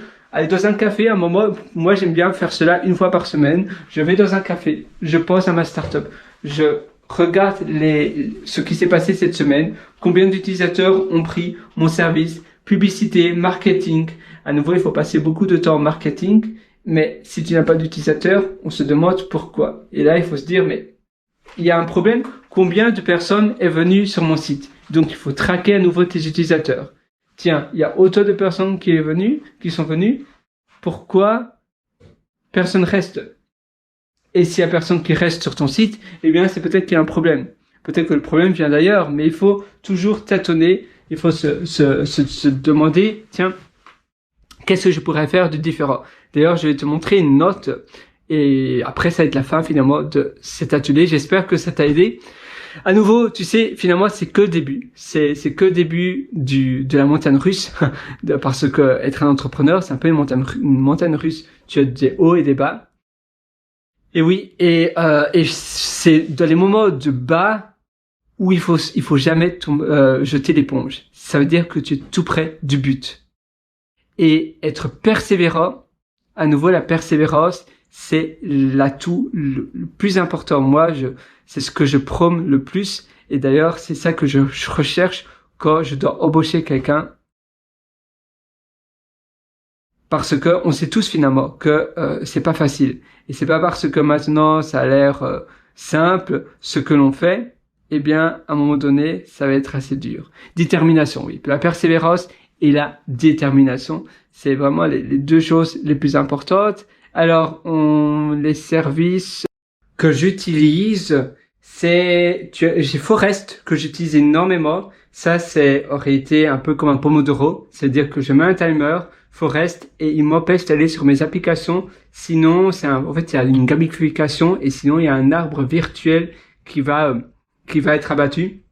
Mais tu peux aussi le faire avec des vrais arbres, mais là, il faut payer. Et ainsi, tu as planté de vrais arbres. C'est-à-dire que si tu arrives à ne pas ouvrir ton téléphone, par exemple, là, je dois étudier, je sais avec mon ordinateur, j'utilise Forest, je peux seulement autoriser une ou deux applications et tout le reste, je sais pas y aller. Et ainsi, je suis pas tenté. Et si j'arrive jusqu'à la fin du timer que je me suis donné, là, il y a un arbre qui va pousser. Et sinon, il y a un arbre qui va être abattu. Tu as quelque chose de semblable qui s'appelle Fleura, mais moi, je l'aime moins, qui est plus ou moins gratuit, mais il reste payant aussi. En fait, Forest, tu payes qu'une seule fois, mais c'est payant. Tu n'as pas d'essai, tu vois. Et c'est seulement sur l'iPhone. Oui. Et l'autre, tiens, Flora, Flora, c'est ça. Flora App, ça c'est l'autre. Mais moi, je l'aime moins. Forest, c'est vraiment préféré. Si tu as un iPhone, vraiment utilise Forest. Et tout est mis à jour. Son développeur est vraiment passionné. Et sinon, tu as également Focus Dog, qui est aussi par un indie développeur. Je ne les connais pas personnellement, hein, ces gens-là. Mais Focus Dog. Alors. Ah, tiens, si, voilà. Ah non, pardon. Ça, c'est un autre site, ça n'a rien à voir. Focus Dog. Tu peux aussi utiliser, tiens, voilà. C'est celui-là, l'application. Tiens. Tu peux aussi utiliser maintenant une bête minuterie de cuisine, tu vois. Et c'est pour ça que ça s'appelle Pomodoro. Le principe Pomodoro, ça vient de la minuterie tomate. Et Pomodoro, en fait, ça veut dire tomate en italien. Voilà, tu vois. Focus Dog. Et chouette aussi, la gamification est pas mal également. Moi, personnellement, je l'aime bien aussi. Mais bon, pour ma part, j'utilise Forest. Mais voilà, Focus Dog. Tu vois, il met aussi continuellement l'app à jour, un peu moins que Forest. D'ailleurs, j'avais dû supprimer Forest parce que j'avais dû faire de la place sur mon téléphone. Et là, je vais pouvoir réinstaller Forest. Vraiment, vraiment très chouette. Moi, j'adore l'application Forest. Voilà. Vraiment génial. Pour parler de productivité maintenant, quand tu as évidemment un business et que tu dois te mettre en route, comme je te disais, tu as des services comme Boss as a Service. Attends, je vais essayer de le trouver. Normalement, j'ai également des notes. J'ai pris des notes sur ça, Boss as a Service. Évidemment, si mon application Note ne veut pas afficher la note, ça va pas être facile. Boss as a Service, sinon je peux déjà le googler. Boss as a Service, et tu en as un autre. Et ainsi, en fait, c'est un peu comme un accountability partner, voilà. Boss as a Service. C'est ça, Boss as a Service. Je l'aime bien parce que quand tu es seul, c'est très dur de te motiver et ainsi tu vas avoir des comptes à rendre à Boss as a Service. Tu vas dire ce que tu veux faire. Évidemment, c'est pas gratuit, Boss as a Service, mais à nouveau, le temps, il est pas gratuit non plus. Et Focusmate, ça c'est gratuit. En réalité, tu vas faire une tâche avec quelqu'un d'autre. Et évidemment, vous parlez pas quand vous faites la tâche, mais avant de commencer la tâche, vous dites l'un l'autre via la webcam ce que vous allez faire, et puis pendant 1 heure et demie, vous faites la tâche, et puis après, une fois que le temps est terminé, le temps défini est terminé, là, vous allez vous dire, voilà, tu as terminé, oui, super. Et ainsi, tu travailles aussi pas seul, tu te sens moins seul. Focusmate, très chouette. Focusmate, Boss as a Service. Voilà, tu en as plein, comme ça, qui sont vraiment des perles, et c'est vivement, je te recommande vivement. Boss as a Service. Et là, c'est bossasaservice.com, il me semble. .com. Sinon, tu peux directement taper. Et Focusmate, c'est pareil. C'est .com. Donc oui, focusmate.com. Et bossasaservice.com aussi. Super. Donc c'est C'est un peu comme Focusmate, c'est comme si tu faisais avec ton collègue en réalité. Et vous le faites ensemble. Donc voilà, pour externaliser ta productivité. C'est vraiment, vraiment très chouette. Moi, je les recommande vivement. Boss as a Service et Focusmate. Et ça, tu verras, ça va te permettre d'augmenter ta productivité en utilisant ce hack. Parce que sinon, tu sais, quand tu n'as pas, sauf si tu prends un entretien le matin, évidemment, il faut trouver un entretien pour une mission de freelance ou autre chose, mais ça dépend de ton activité. Si tu me regardes, c'est très fort possible que c'est simplement un SaaS comme moi avec Retainer.io et j'ai pas de réunion, sauf si c'est pour embaucher quelqu'un, mais sinon c'est difficile d'avoir une réunion. Je pourrais avoir un interview de podcast pour mon service SaaS. Ça, je pourrais faire et je pourrais essayer de le mettre le matin le plus tôt possible. Mais sinon, je peux me réveiller à n'importe quelle heure et il y a personne qui va me gronder, tu vois. Moi-même seulement. Et je peux demander à ma moitié, parce que j'ai de la chance de vivre avec ma moitié également, mais sinon, il y a personne qui va me dire, voilà, réveille-toi à 7 heures du matin, parce que sinon, après, toute la journée va être écoulée et tu auras aussi un mauvais, tu auras pas une bonne hygiène de vie, parce que aller au lit vers 3-4 heures du matin et se réveiller vers midi, c'est pas top. Et tu te sens aussi beaucoup plus fatigué, tu te sens en dehors du monde, et donc utiliser des services comme Focusmate ou bien Boss as a Service. Même si Boss as a Service, c'est pas gratuit, à nouveau, c'est un peu comme si c'était ton product owner et tu leur dis, voilà, j'ai ceci que je veux terminer. Et alors, ils vont vérifier si tu auras terminé à la date et l'heure que tu as demandé. Et puis, Retainer.io, ça c'est mon service. J'avais dû supprimer l'historique de Safari à nouveau pour faire de la place sur mon téléphone. Mais c'est pour ça que ça s'affichait pas.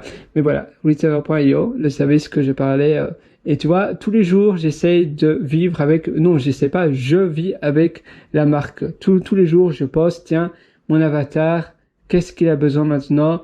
Qu'est-ce que je pourrais proposer davantage? Et c'est pas nécessairement quoi faire de plus, mais c'est aussi quoi faire de moins. Moins, c'est plus. Faire moins, très souvent, ça ajoute davantage également dans ton quotidien. Parce qu'on recherche souvent plus de fonctionnalités, plus de ci, plus de ça. Mais pourquoi pas moins de fonctionnalités, moins de ci, moins de ça, et plus te centrer sur un domaine bien précis. Pour Retainer.io, à nouveau, c'est faciliter la vie des freelancers avec un service tout en un. Tout en un, on a l'impression que c'est beaucoup de fonctionnalités. Mais en réalité, non. Peu de fonctionnalités, seulement les fonctionnalités nécessaires pour le freelance qui veut productiser, ça veut dire qui veut rendre son service en tant que produit et que les fonctionnalités fonctionnent bien. Parce que vouloir tout faire mais mal faire, là c'est la catastrophe. Il faut faire peu mais faire très très bien. Au lieu donc de vouloir avoir un service complet mais imparfait, il faut un service parfait mais incomplet. Ça, c'est toute la nuance, c'est toute la différence. Et en faisant cela, en faisant un service parfait mais incomplet, eh bien, c'est ce que tes utilisateurs veulent. Ils vont revenir pour ça. Si tu fais un service complet mais imparfait avec plein de bugs, de défauts, ça fonctionne pas bien, c'est dur d'utilisation, pourquoi les gens vont revenir pour ton produit? On est souvent frustré avec les produits d'Apple parce que ça fait pas autant que les produits de Microsoft ou bien d'Android. Pourtant, ça fonctionne parfaitement bien et donc c'est pour ça qu'on y retourne. Et pour toi, pour ton service, eh bien, ça doit être pareil. Les gens vont revenir pas parce que ça fait le café, ça fait des frites et ça fait, voilà, c'est une vraie machine à gaz. Non, simplement parce que tu fais ce qu'ils veulent très très bien. Tu excelles dans ce que tu proposes. Et être l'Excelsior, être l'ambassadeur de l'Excelsior, du parfait, eh bien, c'est ça qui va te permettre de gagner. Pour ton produit SaaS, autre chose que je voulais te partager, à nouveau, je trouve que Qorvo, c'est un très bon exemple. C'est un bon cas d'étude parce que c'est une banque jeune, ou plutôt une banque, c'est d'ailleurs pas une banque, ils ont une licence d'une banque néerlandophone, ou plutôt d'une banque hollandaise, pardon, parce qu'elle se trouve aux Pays-Bas. Mais c'est une application très simple pour investir. Et c'est vrai que la Belgique, par exemple, c'est un pays assez traditionnel, surtout en termes d'investissement. Il y a peu de choses sur le marché et ils ont trouvé, les fondateurs ont vu cela, ils ont vu un problème qui est assez pénible. On veut tous investir, il faut gagner de l'argent. C'est très important. Ils ont commencé durant le Covid où il y avait énormément de gens qui investissaient leur argent. Il fallait plus prendre des transports en commun, on restait chez nous, on pouvait économiser davantage et donc, évidemment, investir, ça a tout son sens. Et investir avec une application qui est très simple d'utilisation, c'était du moins quelque chose de très rare en Belgique. Il fallait passer par son banquier, c'était assez fastidieux et là, directement, tu as tout dans une interface. D'accord? Tu vas me dire, il y a d'autres applications comme Revolut, comme N26, mais il n'y avait rien typique belge. Et l'application Corvo, c'est rien que pour l'investissement. Ils avaient d'abord essayé avec un petit produit, plus un MVP, et finalement après ils ont itéré et ils ont fini par faire une application. Mais à la base, ils n'ont pas fait leur application. Ils ont d'abord vu une traction, ils ont créé une communauté à la base, et petit à petit, comme ça, ils ont grossi, et puis leur communauté ont demandé une application. Et naturellement, ils sont venus avec une application, et ils ont eu un succès fou. Et ils visent le public jeune, parce que c'est le public jeune qui est le plus, on va dire, le plus demandeur de ce type d'application. Ils ont toute leur vie, ils veulent investir. Les gens plus âgés ont moins confiance en une application comme ça. Ils iraient plus chez leur banquier. Les jeunes, non. Ils sont moins traditionnels, même pas du tout traditionnels. Ils veulent une application simple qui font le boulot simplement, voilà l'application, tu investis, tu mets 50 € et boum, ça investit. Aussi simple que cela. Et donc, ils ont aussi ciblé la bonne tranche d'âge. Et toi, tu vas faire pareil avec ton avatar. Tu vas cibler la bonne tranche d'âge. Tu vas pas cibler, s'ils avaient ciblé tout le monde, eh bien, ils auraient personne. Ils avaient ciblé les 50 et plus, les 20 et plus et les 35 et plus. Ils auraient personne. Ici, ils ont énormément de monde parce que ils ciblent avant tout un public spécifique. Et même si le dispace, c'est pas évident non plus, mais tu le vois bien avec les couleurs, avec la typographie, etc. Tu remarques qu'ils visent surtout les jeunes. À nouveau, c'est les frais. Ils parlent des frais, combien ils prennent. Ils prennent un pourcentage. Il y a une FAQ, ça c'est aussi important. What to pay for, ils sont clairs, ils sont transparents. Ils disent pourquoi ton argent, où il va en réalité, et pourquoi tu payes. Et puis, voilà, ça c'est la FAQ. Tu vois. Et c'est bien d'être très clair comme ça. Donc, Start Investing in Minutes. J'avais lu Smart. Là, tu as la connexion en Belgique. En réalité, tu peux te connecter à ta carte d'identité. Et It's Me, c'est très connu, c'est très répandu. Et donc, directement, ils ont le login approprié. Et voilà, c'est aussi simple que cela. Et là, tu vois, ça a droit au but, Get App, obtenir l'application. Ils ont beaucoup, d'utilisateurs et ils font des mises à jour quasiment tout le temps. C'est vraiment l'application à avoir. Moi, je les trouve très très bons.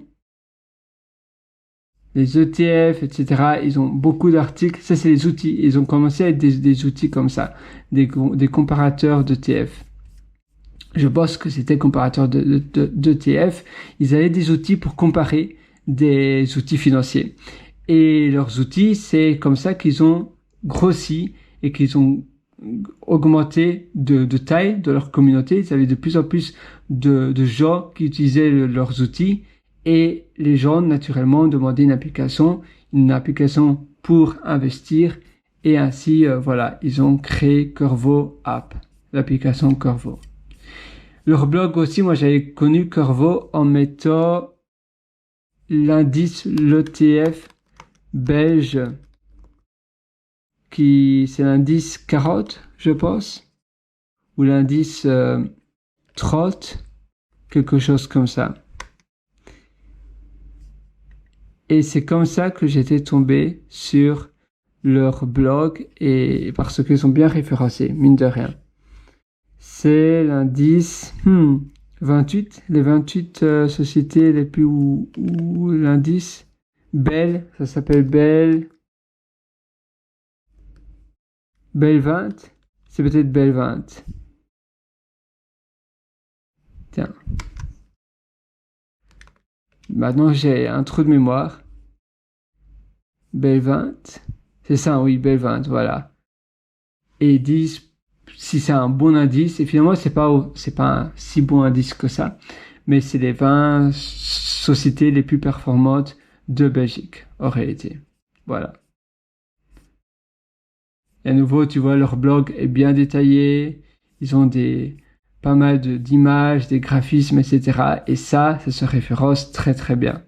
Un article comme ça, il y en a très peu, des aussi grands et aussi bien détaillés, aussi transparents sur le Bel 20 et en anglais ici. Ils ont même une vidéo avec le fondateur, tu vois, et il parle à nouveau de manière transparente. Hi everyone, it's Thomas from Cover. So the Bel 20 is the main benchmark for the Belgian stock market. Tu peux remarquer peut-être il a un petit accent néerlandais. It makes it a popular choice for Belgian investors. But how do you actually invest in it? And should you? In this video, I'm going to show you why the Bel 20 seems like an attractive investment. Ça c'est un peu leur espace de coworking, j'ai l'impression. Better options for Belgian investors. In the video, we're going to cover alternative indexes and ETFs that are more diversified. And we're going to focus on Curvo as an interesting proposition for you if you don't want to manage your own investments. Et ouais, il continue. Because when you're investing in the Bel 20, you're just investing in one single country. Tu vois, ils disent, oui, c'est simplement un seul pays. Potentially bad things that may impact Belgium. Oui, et si la Belgique est empathie par des choses mauvaises, eh bien, l'indice va s'écrouler. Et là, il fait la publicité de l'application, tu vois. Et c'est bien, toi, en tant qu'ambassadeur de ta marque, c'est important aussi de faire des vidéos comme cela, et tu vas, en même temps, prendre l'occasion de faire la promotion de l'application. Donc, tu vas d'abord partager l'information, tu vas dire, voilà, l'indice Bel 20, c'est ça, c'est ça, c'est ça. Et maintenant, si vous voulez investir, si vous voulez aller plus loin, eh bien, l'appel à l'action, c'est télécharger l'application. Toujours avoir une action à la fin. Toujours faire un appel à l'action à la fin de l'information. Donc, tu auras un article de blog, et puis après, tu vas leur dire, voilà, maintenant, pour mieux manger, télécharger Mulsnap. Ici, pour mieux investir, eh bien, télécharger l'application Curvo. So there's no TOB or Burks tax or tax boursière, so you're essentially saving between 0.12 and 1.32% every time you buy or sell. You can withdraw money at any time. There's no long-term contract with Curvo. There's no exit fees if you wish to stop using de contrat ni rien. À nouveau avec Curvo, comme il dit. So your investments are secure. Et dit que ton investissement est en sécurité parce que ils ont une licence avec la banque néerlandophone. Ils avaient essayé avec une banque en Belgique, mais c'est trop obsolète, c'est trop difficile, c'est tout simplement, assez complexe. Et donc, ils ont remarqué que en Flandre, ou même, non, pardon, pas en Flandre, aux Pays-Bas, c'est beaucoup plus simple. Et parce que le Pays-Bas est dans l'Union européenne, eh bien, ils peuvent avoir une licence avec le Pays-Bas.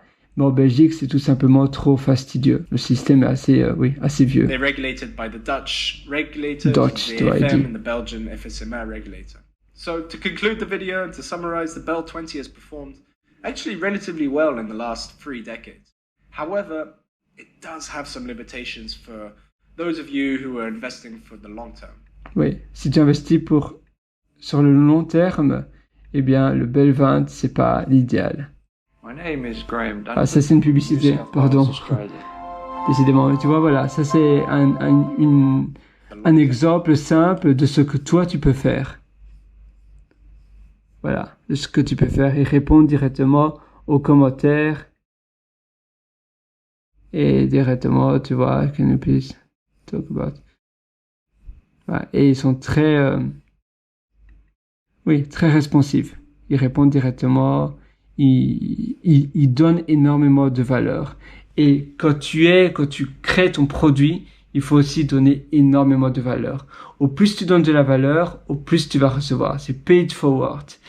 Par contre, pendant longtemps, tu te sens seul. Tu donnes et tu reçois peu. Mais à un certain moment, eh bien, tu vas recevoir. Parce que si les gens se disent, waouh, oui, c'est lui, eh bien, j'ai de la formation qui est de la bonne information, ça a du sens, j'apprends quelque chose, je sais que cette personne-là ne raconte pas du pipeau, c'est vraiment quelque chose, il s'y connaît, c'est quelque chose qui me permet de m'élever dans ma vie également. Et si j'ai besoin d'un produit pour aller plus loin, je vais pas chercher plus loin. Eh bien, je vais aller chez cette personne-là. Ici, pour investir, Corvo me donne énormément d'informations. Je vois bien que les fondateurs sont sérieux.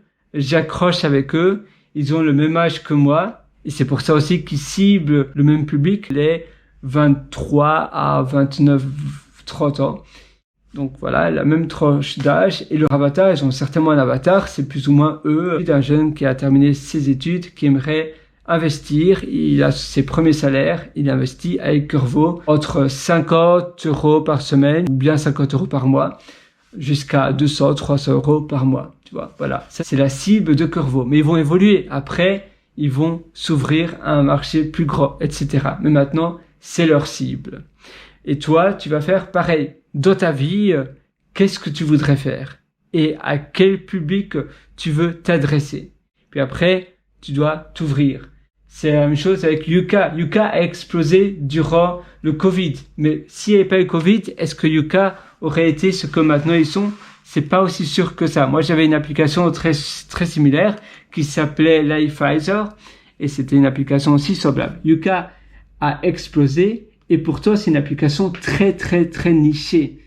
Et c'est dur pour Yuka d'avoir autant de gens qui payent. C'est simplement parce que ils ont réussi à atteindre un niveau d'utilisateur qui est extrêmement élevé. Et donc, il y a peut-être 3% qui payent. Mais ces 3%, ça représente suffisamment d'utilisateurs pour être profitable. Mais sinon, c'est très dur de monétiser Yuka. Pour Corvo, c'est plus facile. Ils prennent un pourcentage, mais par contre, peut-être que les gens qui sont avec Corvo sont là seulement s'il y a une autre application qui est plus simple et qui coûte moins cher, ils vont aller à une autre application. Mais c'est aussi une question de facilité. À nouveau, si j'investis avec Corvo, pourquoi j'investir avec quelqu'un d'autre? Parce que Corvo me permet de bien le faire.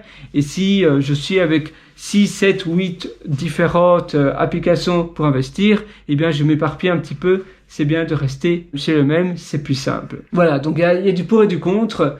Mais je trouve que Corvo, leur prix, finalement, ils sont abordables. Et s'ils proposent, et s'ils continuent à proposer une application très simple d'utilisation, ils sont vraiment dans la simplicité. Et c'est exactement ce que moi, j'ai voulu faire de même avec mon application MillSnap, où j'ai voulu aussi proposer un service extrêmement simple. Une application, tu prends une photo de ta nourriture et directement, tu as l'information de ce que tu manges. Tu vois si c'est transformé. Tu vois si tu vois le score du plat. Voilà, tu vois, tu sélectionnes un plat. Là, c'est une salade. Et directement 8.5. Tu peux mettre en favori. Et c'est un peu comme un agenda. En réalité, tu vas voir, tu as l'historique et tu peux voir tout ce que tu as mangé cette semaine, les semaines précédentes, etc. Voilà, tu vois. Et c'est aussi simple que cela, mais ça fonctionne bien. Donc toujours proposer un service qui est parfait, mais incomplet, au lieu de proposer un service complet, mais imparfait. Et ça, c'est la grande différence. C'est de proposer un maximum de valeur. Il faut pas vouloir faire tout. Au contraire, je me répète, mais non, simplement avoir un service qui fonctionne extrêmement bien. Et c'est ça toute la différence. Et finalement, c'est une aventure où tu itères également. Tu changes. Par contre, il faut toujours être l'excesseur. Comme je disais, être le meilleur. Vouloir être le meilleur. Si tu proposes un service de qualité extrême et tu sais quelle est ta valeur par rapport aux autres, qu'est-ce que tu fais tellement bien?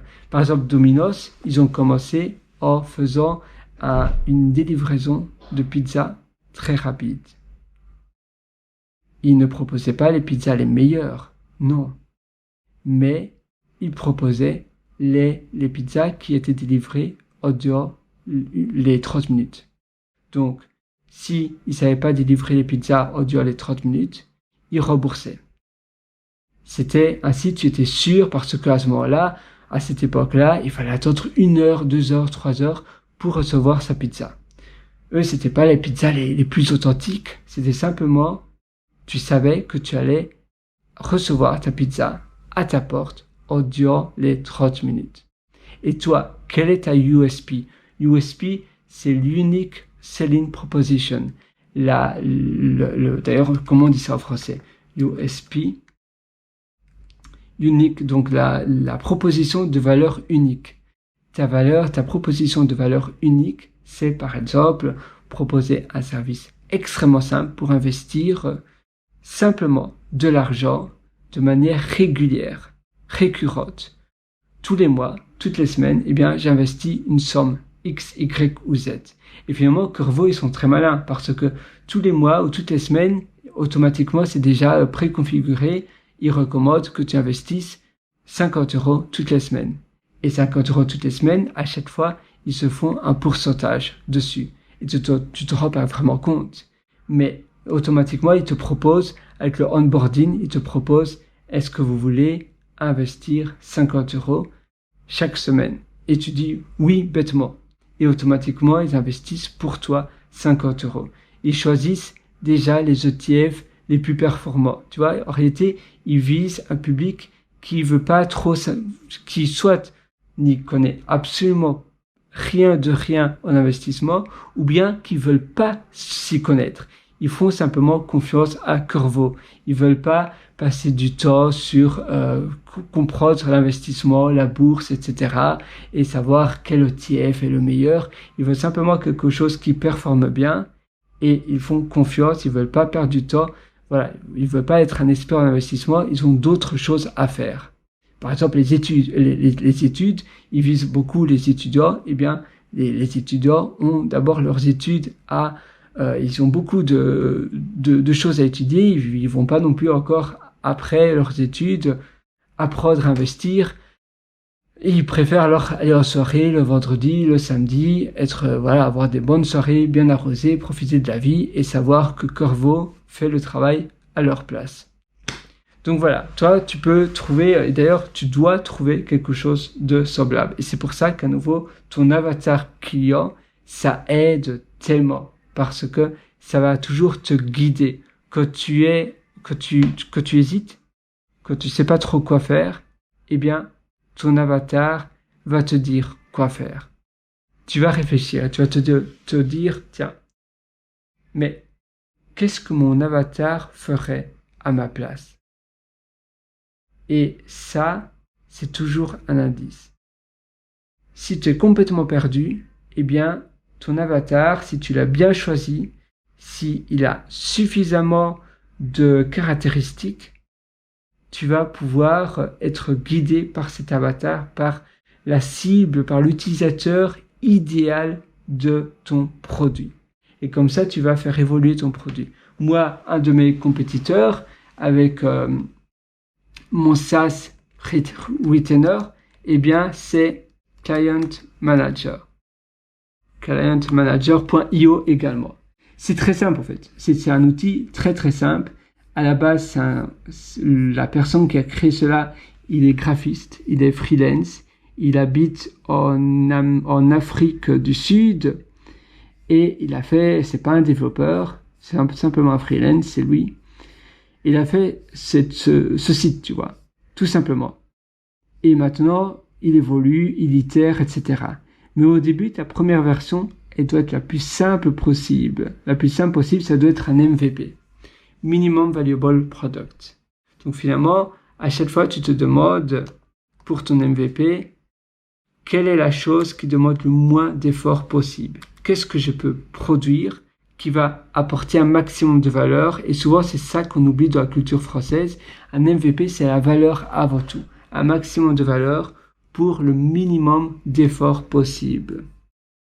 Donc voilà, quelque chose qui donne des revenus également, de l'argent, même si tu es très occupé. Donc argent, revenu, valeur pour un minimum d'efforts. Alors j'avais indiqué d'autres descriptions de MVP. On y est presque. Voilà, oui, c'est ça. MVP, c'est simplement we want the minimum effort. Donc, avec un MVP, on veut le moins d'effort pour un maximum d'impact. Un maximum d'impact. Le moins d'effort pour un maximum d'impact. C'est vraiment ça, finalement, le rôle du MVP. Et écouter ses clients et itérer de cette manière-là. Donc voilà, ça ce sont des descriptions de mes MVP. Un minimum d'effort, un maximum d'impact. Tout simplement, c'est ça le principe d'un MVP. Et ainsi, tu vas pouvoir faire quelque chose de remarquable, pouvoir proposer un service remarquable. Avec Retainer, je suis bien conscient que j'ai encore beaucoup de travail à faire. C'est que le début.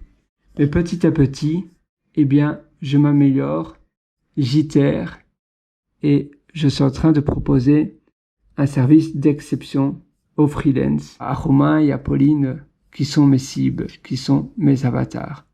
Une application également, etc. Et évidemment, il ne faut pas vouloir tout faire à la fois. D'abord, tu te concentres sur une seule fonctionnalité. Il ne faut pas trop regarder les concurrents. Finalement, il faut d'abord et avant tout parler à tes utilisateurs. C'est facile de rentrer dans le piège où tu vas plus aller voir tes concurrents que tes propres utilisateurs. Non, tes utilisateurs et toi, parce que si possible, dans l'idéal des mondes, c'est que toi, tu sois également l'utilisateur. Et ainsi, automatiquement, tu sais quoi faire.